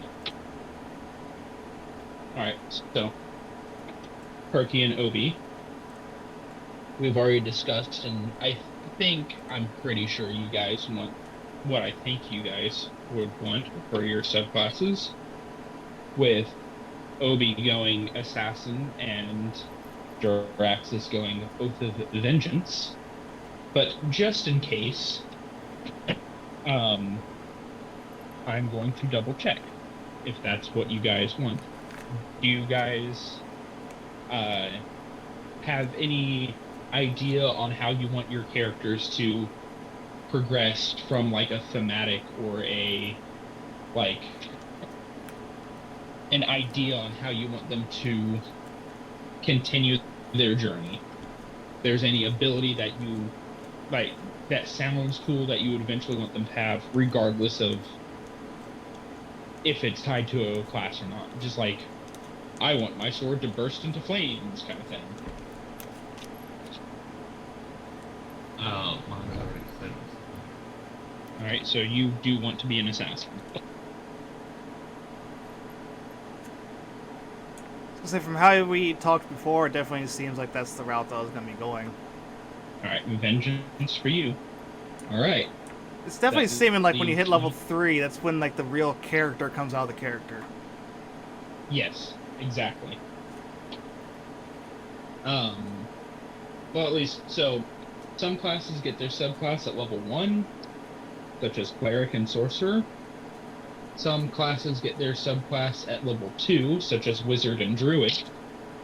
But most classes get their subclass at level 3, like Paladin, Barbarian, and Rogue. So, with Perky wanting to be a Vengeance Paladin, Mikey wanting to be an Assassin Rogue, that leaves Scarlet. So, 1 second while I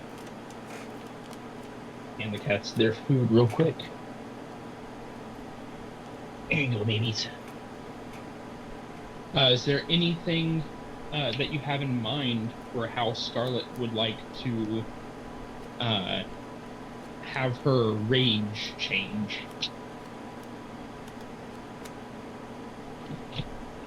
I don't know. Alright, so we can go through the possible subclasses together. Let me pull up Barbarian.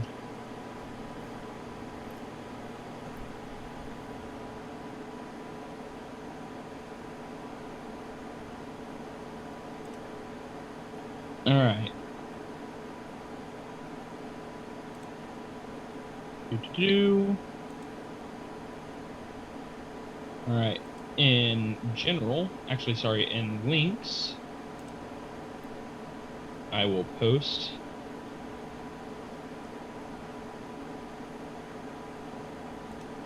a link for you, Scarlet,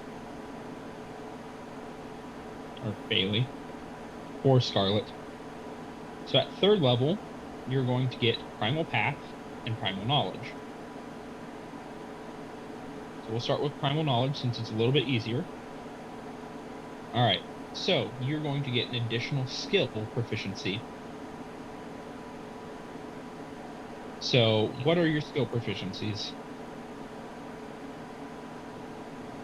I'm not sure. I'm kind of trap shooting. Trying to what? I'm kind of trap shooting babies, so I can't look at them right now because they're all... It's the cat. All right, I will pull them up for you. I mean, he is knocked out. It's all good. It's all good. All right, so you have animal handling, athletics, deception, intimidation, perception, stealth, and survival. Animal handler. Those are the ones you currently have. Oh.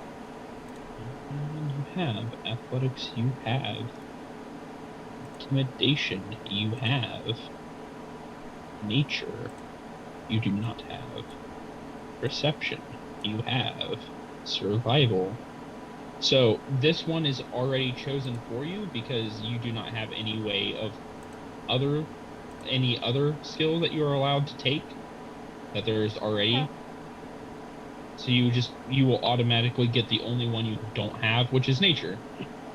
So upon your level up, you get to be smarter when it comes to nature. Yay, I get to know the poison berries, not the actual edible berries. Pretty much. All right. Next, we get to go to your primal path.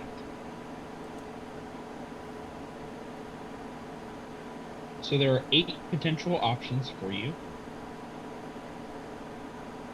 Starting in alphabetical order, or going in alphabetical order, there is Ancestral Guardian, Battle Rager, Beast, Berserker, Storm Herald, Totem Warrior, Wild Magic, and Zealot. Okay, what's the beast and what's the... Alright, so Beast. I was actually going to go through all of them with you. Deal. Alright, so Ancestral Guardian. They are barbarians that hail from cultures that revere their ancestors. It's a very defensive support oriented, so like you're going to be playing the tank for the party, you'll be helping mitigate damage. Starting at when you choose this path at 3rd level, spectral warriors appear when you enter your rage. While you are raging, the first creature that you hit with an attack on your turn becomes the target of these warriors. These warriors hinder their attacks. Until the start of your next turn, this target has disadvantage on any attack roll that is not against you. And when this target hits another creature other than you with an attack, that creature has resistance to the damage dealt by the attack. So if you hit somebody with an attack, they pretty much have to focus on you, because if they try to hit somebody else, not only are they going to struggle to hit, but if they do hit, they're going to do half damage as Path of the Ancestor. You would be able to get more things, but your next ability wouldn't come on till level 6, and this module only goes to level 5. Okay. Battle Rager. Path of the Battle Rager. Known as Cool Jark, literally Axe Idiot in Dwarvish, Battle Ragers are followers of the God of War that take the path of the Battle Rager. They specialize in wearing bulky, spiked armor and throwing themselves into combat, striking with their body itself, and giving themselves over to the fury of battle. Only thing I can picture is like a hedgehog sitting around and eating itself on somebody. You're not wrong. At third ability, you gain the ability to use a unique armor called spiked armor as a weapon. While you're wearing spiked armor and raging, you may make a bonus attack. You may use your bonus action to make one melee attack with your armor against a target with 5 feet of you. If the attack hits, the spikes on your armor deal 1d4 piercing damage, and you use your strength modifier for attack and damage. Additionally, when you attack a creature, additionally, when you use the attack action to grapple a creature, the target will take 3 piercing damage. Your grapple check succeeds. It's a grapple-y build that, like, you're hugging people to death, pretty much. It's a very odd build. Kill them with kindness. Very odd. Yeah, that's odd. Path of the Beast. Barbarians who walk the path of the beast draw their rage from a bestial spark burning within their souls. That beast bursts through in the throes of rage, physically transforming you. When you hit level 3, starting when you choose this path at 3rd level, when you enter your rage, you transform, revealing the bestial power within you. Till the rage ends, you manifest natural weapons. These natural weapons are a bite, some claws, or a tail. If you choose to bite, you can choose one of these things when you rage. Every time you rage. So, like, you can rage, choose bite, and then next time you rage, you can choose claws. You choose bite. You can choose to bite somebody as an action. So, for your attack action, you bite somebody, dealing 1d8 piercing damage on a hit. Once during your turns, when you damage a creature with this bite, you regain hit points equivalent to half of your proficiency, or equal to your proficiency bonus, provided you have less than half of your hit points when you hit them. So, bite will help you stay alive by healing you. It's literally your vampire bite, but again. Okay. Claws. Each of your hands transforms into a wicked claw, which you can use as a weapon if you have an empty hand. So you don't need weapons anymore. You just you bitch slap people. This weapon. Wolverine. Yep. Your claws deal 1d6 slashing damage on a hit, and whenever you take the attack action using a claw, you get to make an additional attack. So while everybody else is hitting only one time per turn until 5th level, you get a hit twice. Well, it goes, Lennar can hit twice at 1st level, you be able to hit twice at 3rd level, and everybody else, with the exception of Obi, because he's relegated to only ever hitting once ever, period, end of story, because rogues, everybody else would be able to hit twice at 5th level. And at 5th level, you'd be able to hit 3 times. It claws is death by a million cuts kind of thing. Or tail. You grow a lashing tail, which deals 1d4 piercing damage on a hit. Has the reach property, so you can hit people from 10 feet away. Instead of they have to be right next to you, you can hit them from across the room. And if a creature you can see within 10 feet of you attempts to hit you with an attack roll, you can use your reaction to swipe your tail at them and gain bonus armor class, potentially causing the hit to miss you. I'm liking this beast going. All right. Going to Berserker, which is probably the one class that you don't want to choose just because it's bad. At 3rd level, you go into a frenzy, or you can go into a frenzy when you rage. You don't need to. If you do so, for the duration of your rage, you can make a single melee attack as a bonus action on each of your turns. However, if your rage ends, you suffer a level of exhaustion. 6 levels of exhaustion, you die. The name even sounds bad without explaining it, so I can Yep. skip on that one. Storm Herald.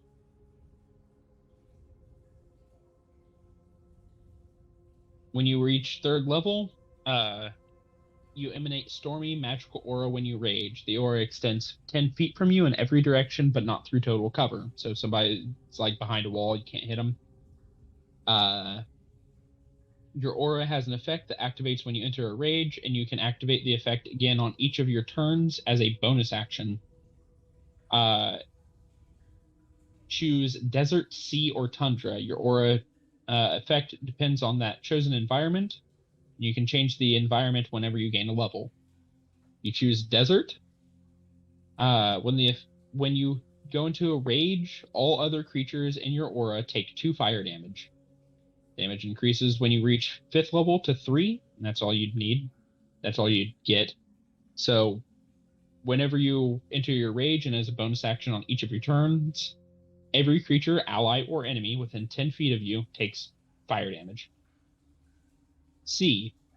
When this effect is activated, you can choose one other creature you can see within your aura. The target must make a dex saving throw or take 1d6 lightning damage, or half as much on a successful one.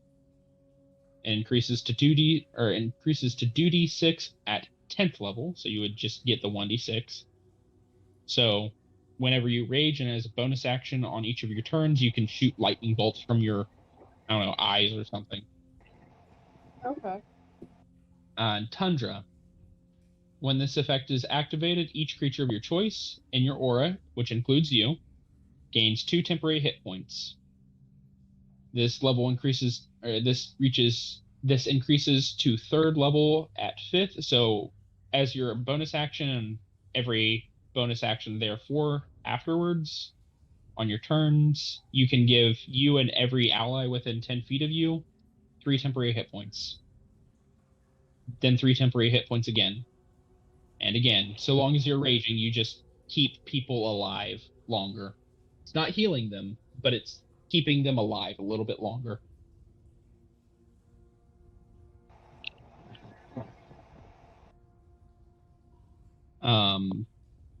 Totem Warrior. It's got a very bestial lynx like beast. Path of the Totem Warrior is a spiritual journey as the barbarian accepts a spirit animal guide, protector, and as inspiration. In battle, the Totem Warrior fills you with supernatural might, adding magical fuel to your barbarian rage. At 3rd level, you gain a kinship and attunement to the natural world. You gain the abilities to cast beast sense and speak with animals, but as rituals. So speak with animals literally is what it says on the 10. You spend 10 minutes, and then for an hour after that, you can walk up to a squirrel and you can ask them about, how was the nut harvest? Or you can walk up to a wolf and be like, hey, buddy, can I join your pack? And they might be like, yeah, sure. Beast sense, you touch an allied animal and you can see through their eyes, travel as they travel kind of thing. You effectively have the ability to use their senses as your own throughout the time. In addition, also at 3rd level, you choose a totem spirit. This totem spirit can be a bear, an eagle, an elk, a tiger, or a wolf. You choose bear. While you are raging, you gain resistance to all damage with the exception of psychic. So unless if somebody's dealing psychic damage to you, you take half damage. If you choose eagle as your totem warrior, so long as you're raging and not wearing heavy armor, other creatures have disadvantage on opportunity attacks against you, and you can use the dash action as a bonus action on your turn. So you know how Obi, can you stop with the duck? So you know how Obi can use the dash action as a bonus action, and he can get from point A to point B really quickly? You just get that. You steal his rogue feature and you say, this is mine now. And you also make it where enemies, as you run past them, don't hit you as often. Elk, while you are raging and you are not wearing heavy armor, your walking speed increases by 15 feet. You become quick. You become fast as fuck, boy. Okay. Tiger, while you are raging, you can add 10 feet to your long jump distance and 3 feet to your high jump distance. So you got the hops. It's not really all that impressive, Tiger, which sucks because So Tiger's. I become a bunny disguised as a tiger, pretty much. Yep. And if you choose Wolf, while you are raging, your friends have advantage on melee attack rolls against any creature that is within 5 feet of you that is hostile to you. As the spirit of the wolf makes you the leader of hunters. So you charge into battle and you say, all right, I am angry at you. And then Obi, if he's in melee, and Jaraxxus, if he's in melee, and Lothar, if he's in melee, all get advantage on their attack rolls against that person. Cool. So Spirit Totem is you can talk to animals and you gain some neat powers because of animals. Wild magic.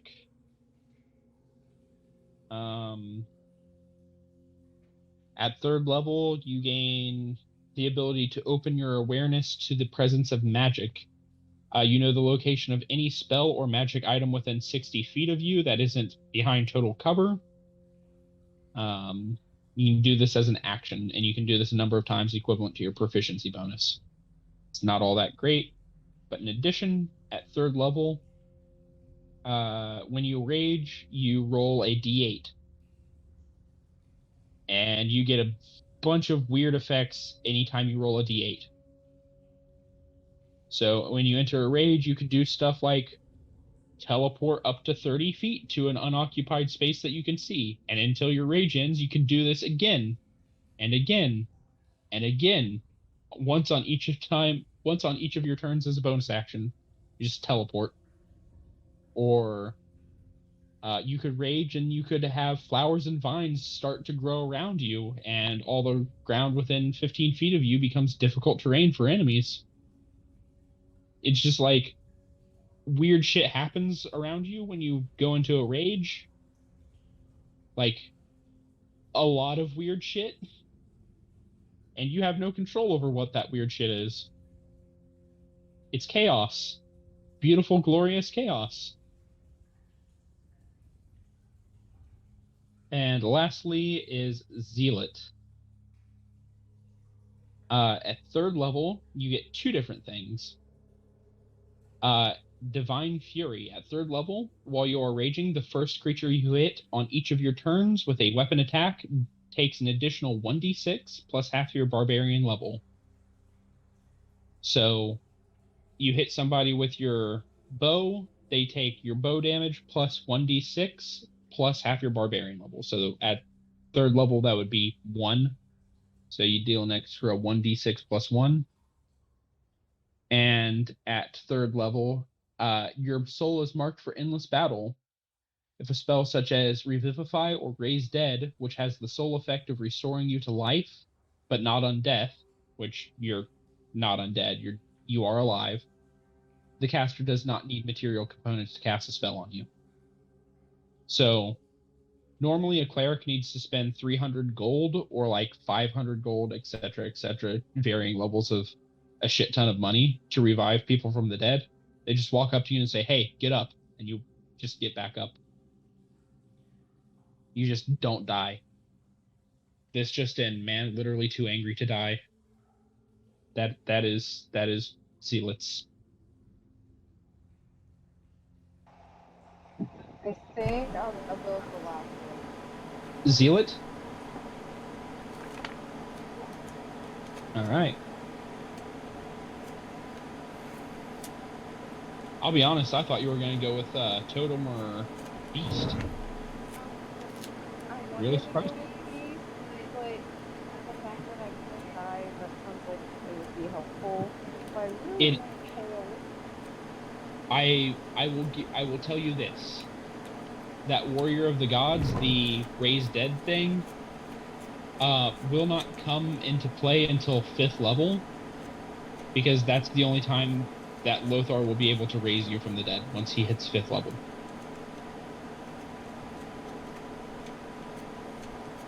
Okay, never mind. I want to be a beast. You're gonna go with Beast, all right? I wanted to just give you all the information there. Yeah, I'm gonna go with beast so I can show Drax's that I have a tail to it. All right. Would you like to roll me 1d4, or you can choose an option from the list on how your origin of a beast barbarian came to you?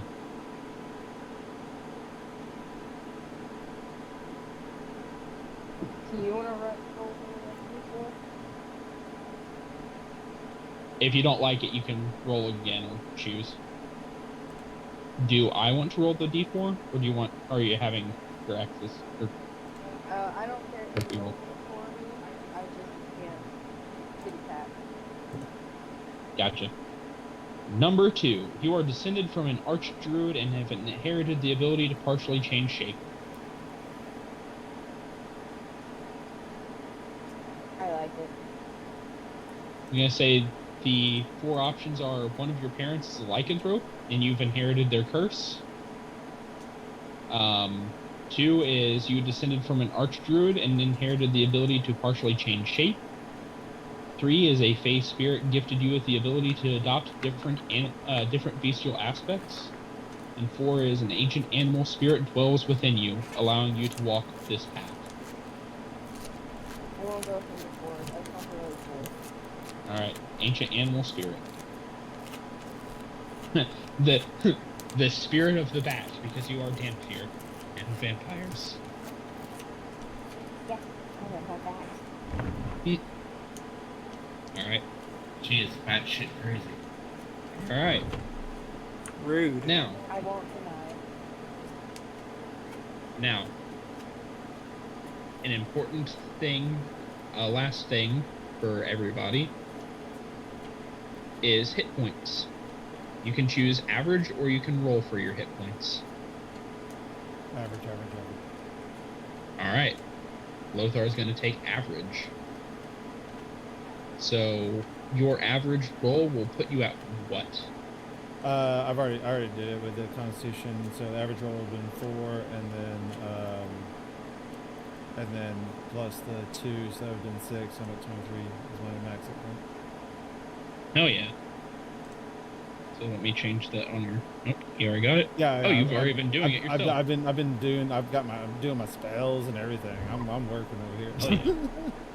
I haven't been Alright. doing anything. I've just been listening. I didn't realize. As a spellcaster, it is so much, to me at least, it's so much fun when you level, because you just basically, and especially now that I just got 2nd level spells, things got real.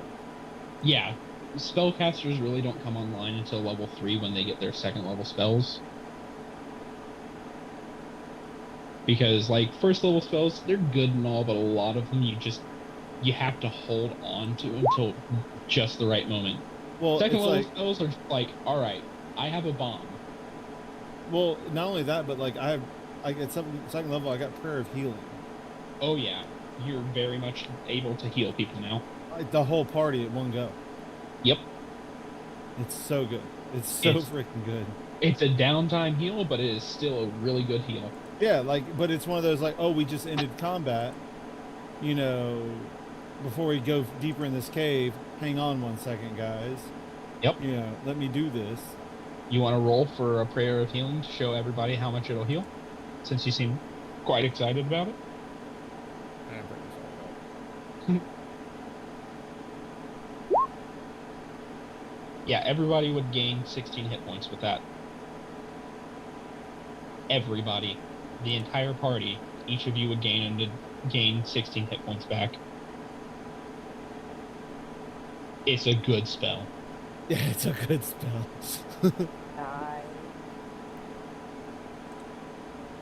No more relying on healing potions. Yeah, once we're out of combat, I mean, technically I only have 5 spells prepared at the moment. I can still prepare 1 more. Yep. So I could technically do that twice, really.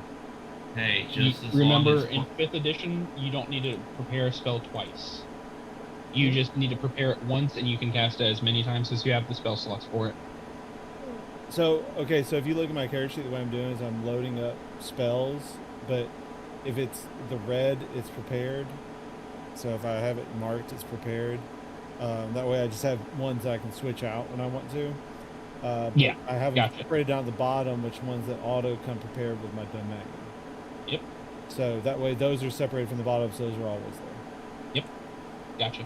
Oh, and you get 2 new spells because of your domain. Yep, I got magic weapon and spiritual weapon. Spiritual weapon is such a good spell. I know. It's oppressive. All right, Obi. Are you going What? to take average, or are you going to Oh, I've already roll? finished everything. Oh, you have already finished everything. I now Nice. have 21 hit I want to points. take that. Oh, yeah, I did that all before he finished explaining all your side things. Yeah. All right. There were quite a lot. Yeah. Jaraxxus. Would you like to take average, or would you like to roll? See, I played it safe. I just chose average. All right. My luck, I'd make a shit roll and just gain absolutely nothing. All right. And Scarlet. Would you like to take average, or would you like to roll? Average. All right. So, Obi, you're going Assassin. Jaraxxus, you are going Vengeance. Scarlet, you are going Beast. And Lothar, you're already a War Cleric. Yeet. Alright. I now have a disguise kit and a poisonous kit. You now have proficiency with them. You don't just automatically spawn in with them next game. Oh. You still need to buy them. Yeah, after the last adventure, though, I'm going to go buy a healer's kit at some point. Healer's kits are really good. Especially if one of you ends up at level 4 taking the healer feat. Because then it's, oh, I have a healer's kit, that's 10 healing potions. For 5 gold. Oh, I'm doing That scale with level. Sorry, it's one of my favorite feats. It's a really good feat. I should get So- level 4 so I can get another cantrip so I can get light. Alright, so, Obi. With your level up to level 3, I'm just going through everybody's stuff. That way everyone gets an idea of what everyone just got. Your sneak attack increases to 2d6. So you're even deadlier. In addition, you gain the assassinate feature. So if you are unseen and you get the drop on somebody in the first round of combat, it's automatically a critical hit. You just, it's there. You just crit hit. Boom. There's, it's beautiful. What else does Rogue get at 3rd level? Steady aim. Oh yeah, at 3rd level you get steady aim, which means as a bonus action you can say, I'm not going to move this turn, and just give yourself advantage on your attack. It's really good for sniper builds, because snipers just kind of stay in the back, don't do anything else. It's good. Then, like I said, I also got the disguise or proficiency, disguise and poisonous kits. So I get to play imposter, and I'm gonna assume a poisoner's kit just makes it where I can make my own poison. It means you can make your own poisons now. It also means that if you go to buy a poison, you're going to know what those poisons do. You're good at poisons. Jaraxxus, you get some fun stuff at level 3 for Paladin. Oh, you're still going through it. I'm just playing around with the spells, trying to decide which other one I want to take. Alright. So, some of the fun things that Jaraxxus gets at 3rd level, for being in Paladin at 3rd level, is he gets his subclass, which gives him 2 spells that he gets to choose, that he just gets for free. For Paladin of Vengeance, one of them is Hunter's Mark, which is a spell that he can cast on an enemy and move to another enemy if that said enemy dies. That adds more damage to his attacks. So, Obi, you know how you're doing 3d6 with your sneak attacks? With his Executioner's Sword and Hunter's Mark, he's also doing 3d6. Terrifying. But he has to spend a spell slot for that, whereas you just get it for free. Yeah. Pull up Vengeance Paladin.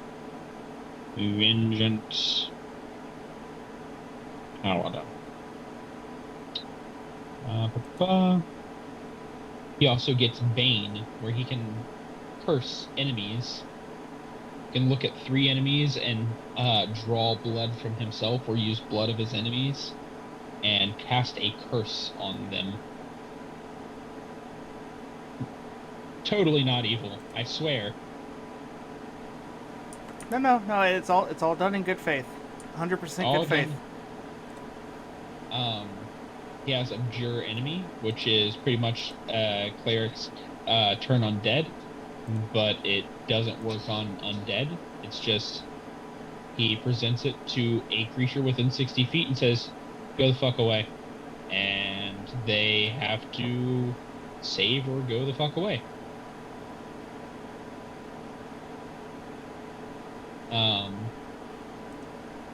On a failed save, the creature is frightened for 1 minute until it takes any damage, and while frightened, the creature's speed is 0. Sorry, so it doesn't move away. It's just stands there and pees its pants.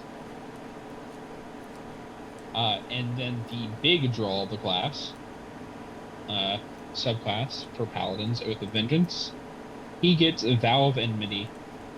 As a bonus action, he can utter a vow of enmity against a creature he can see within 10 feet of him. And he just gains advantage on all attack rolls against that creature for a minute, or until it dies. So, he just says, "You. Fuck you."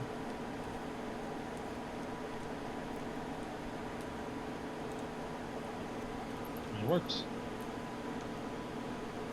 Oh, and the oddest thing of all the things that Draxus gets at this level, he is now immune to STDs. Love it. Congratulations, Draxus. You are now immune to disease. All diseases. Good job. What were you going to say? Put that dick in so many places, it doesn't even affect him no more. If there's a hole, it's a man's job to thrust into it. But Fergie, aren't you still gonna have that burning sensation? No, that's me. Yeah, if you can hit something. I'm going to get your character sheet situated for you, Scarlet.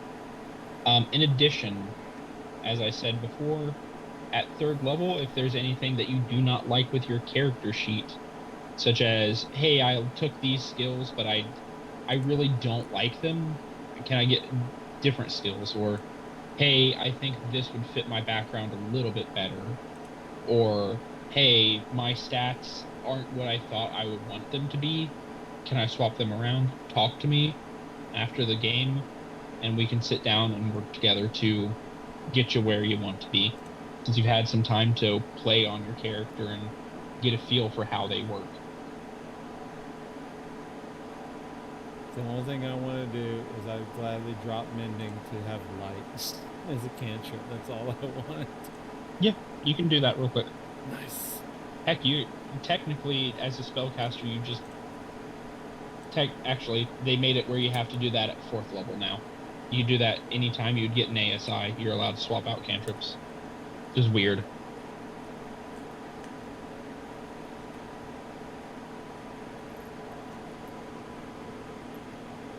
Alright.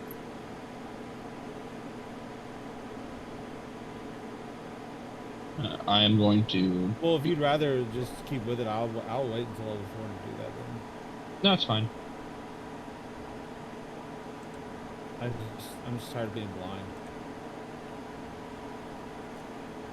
That's very fair. But I think I didn't go around in the morning. It was fun.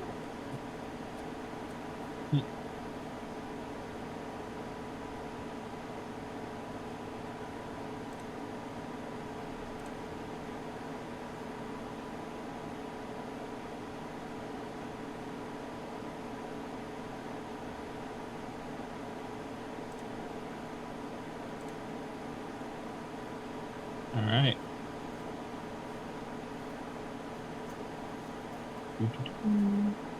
Cool. I have it now. All right.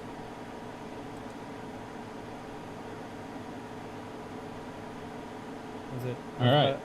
Outside of that, the only thing I want to get better at is my freaking damage rolls that suck. But outside of that, man, great. I mean, once you hit 5th level, you get to roll two dice on your damage rolls for cantrips.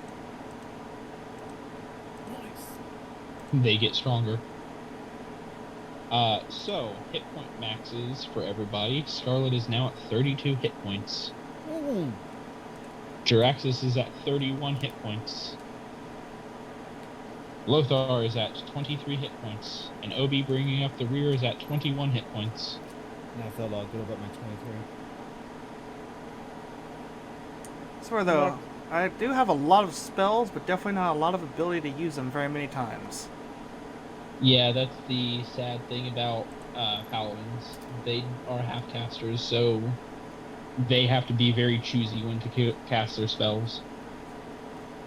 And if you're wanting to be more spellcastery, you might want to put more in your charisma. Because your charisma is your casting stat.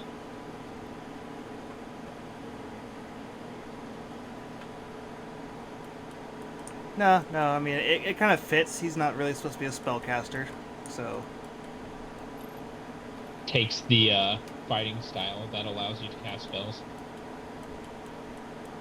But yeah, you should be able to cast them, but that shouldn't be your main damage objective. At least I wouldn't Yeah, think so. fair enough. Fair enough. I'll give you that. It's my main damage. Exactly. It's worth our opinion. Alright.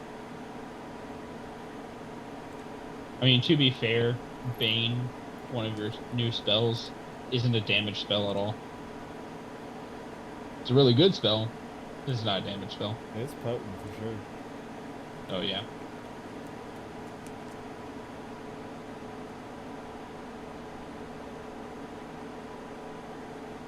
It might not sound like much, but it does a lot, trust me.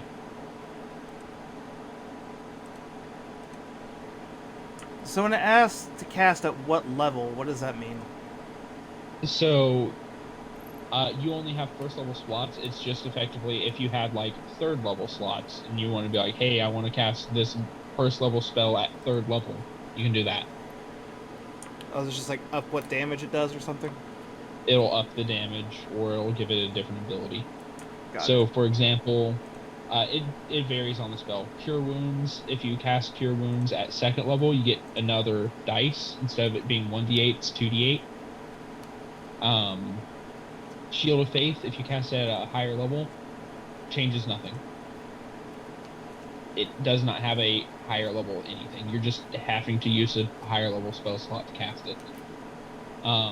Bane, you get to choose an additional target, so you go from 3 targets to 4 targets. Hunter's Mark, it lasts longer if you upcast it.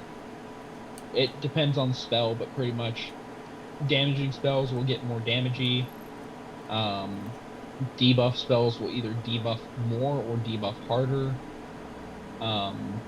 And buff spells tend to not get anything better. Unless if it's a buff spell that has multiple targets, in which case it can get even more targets. It's like Bless, the good version. So, Bane, I take a d4 off my enemy's rolls. Bless is I give a d4 to my allies' rolls.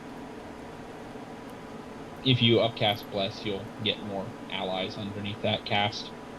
Got it. Yeah. But yeah. Good game, everybody. I will see you next week. Now I'm gonna go take a shower and go to bed ASAP because I have to be up at 2 a.m. because I got overtime. Bye, guys. There you have a good Bye. night.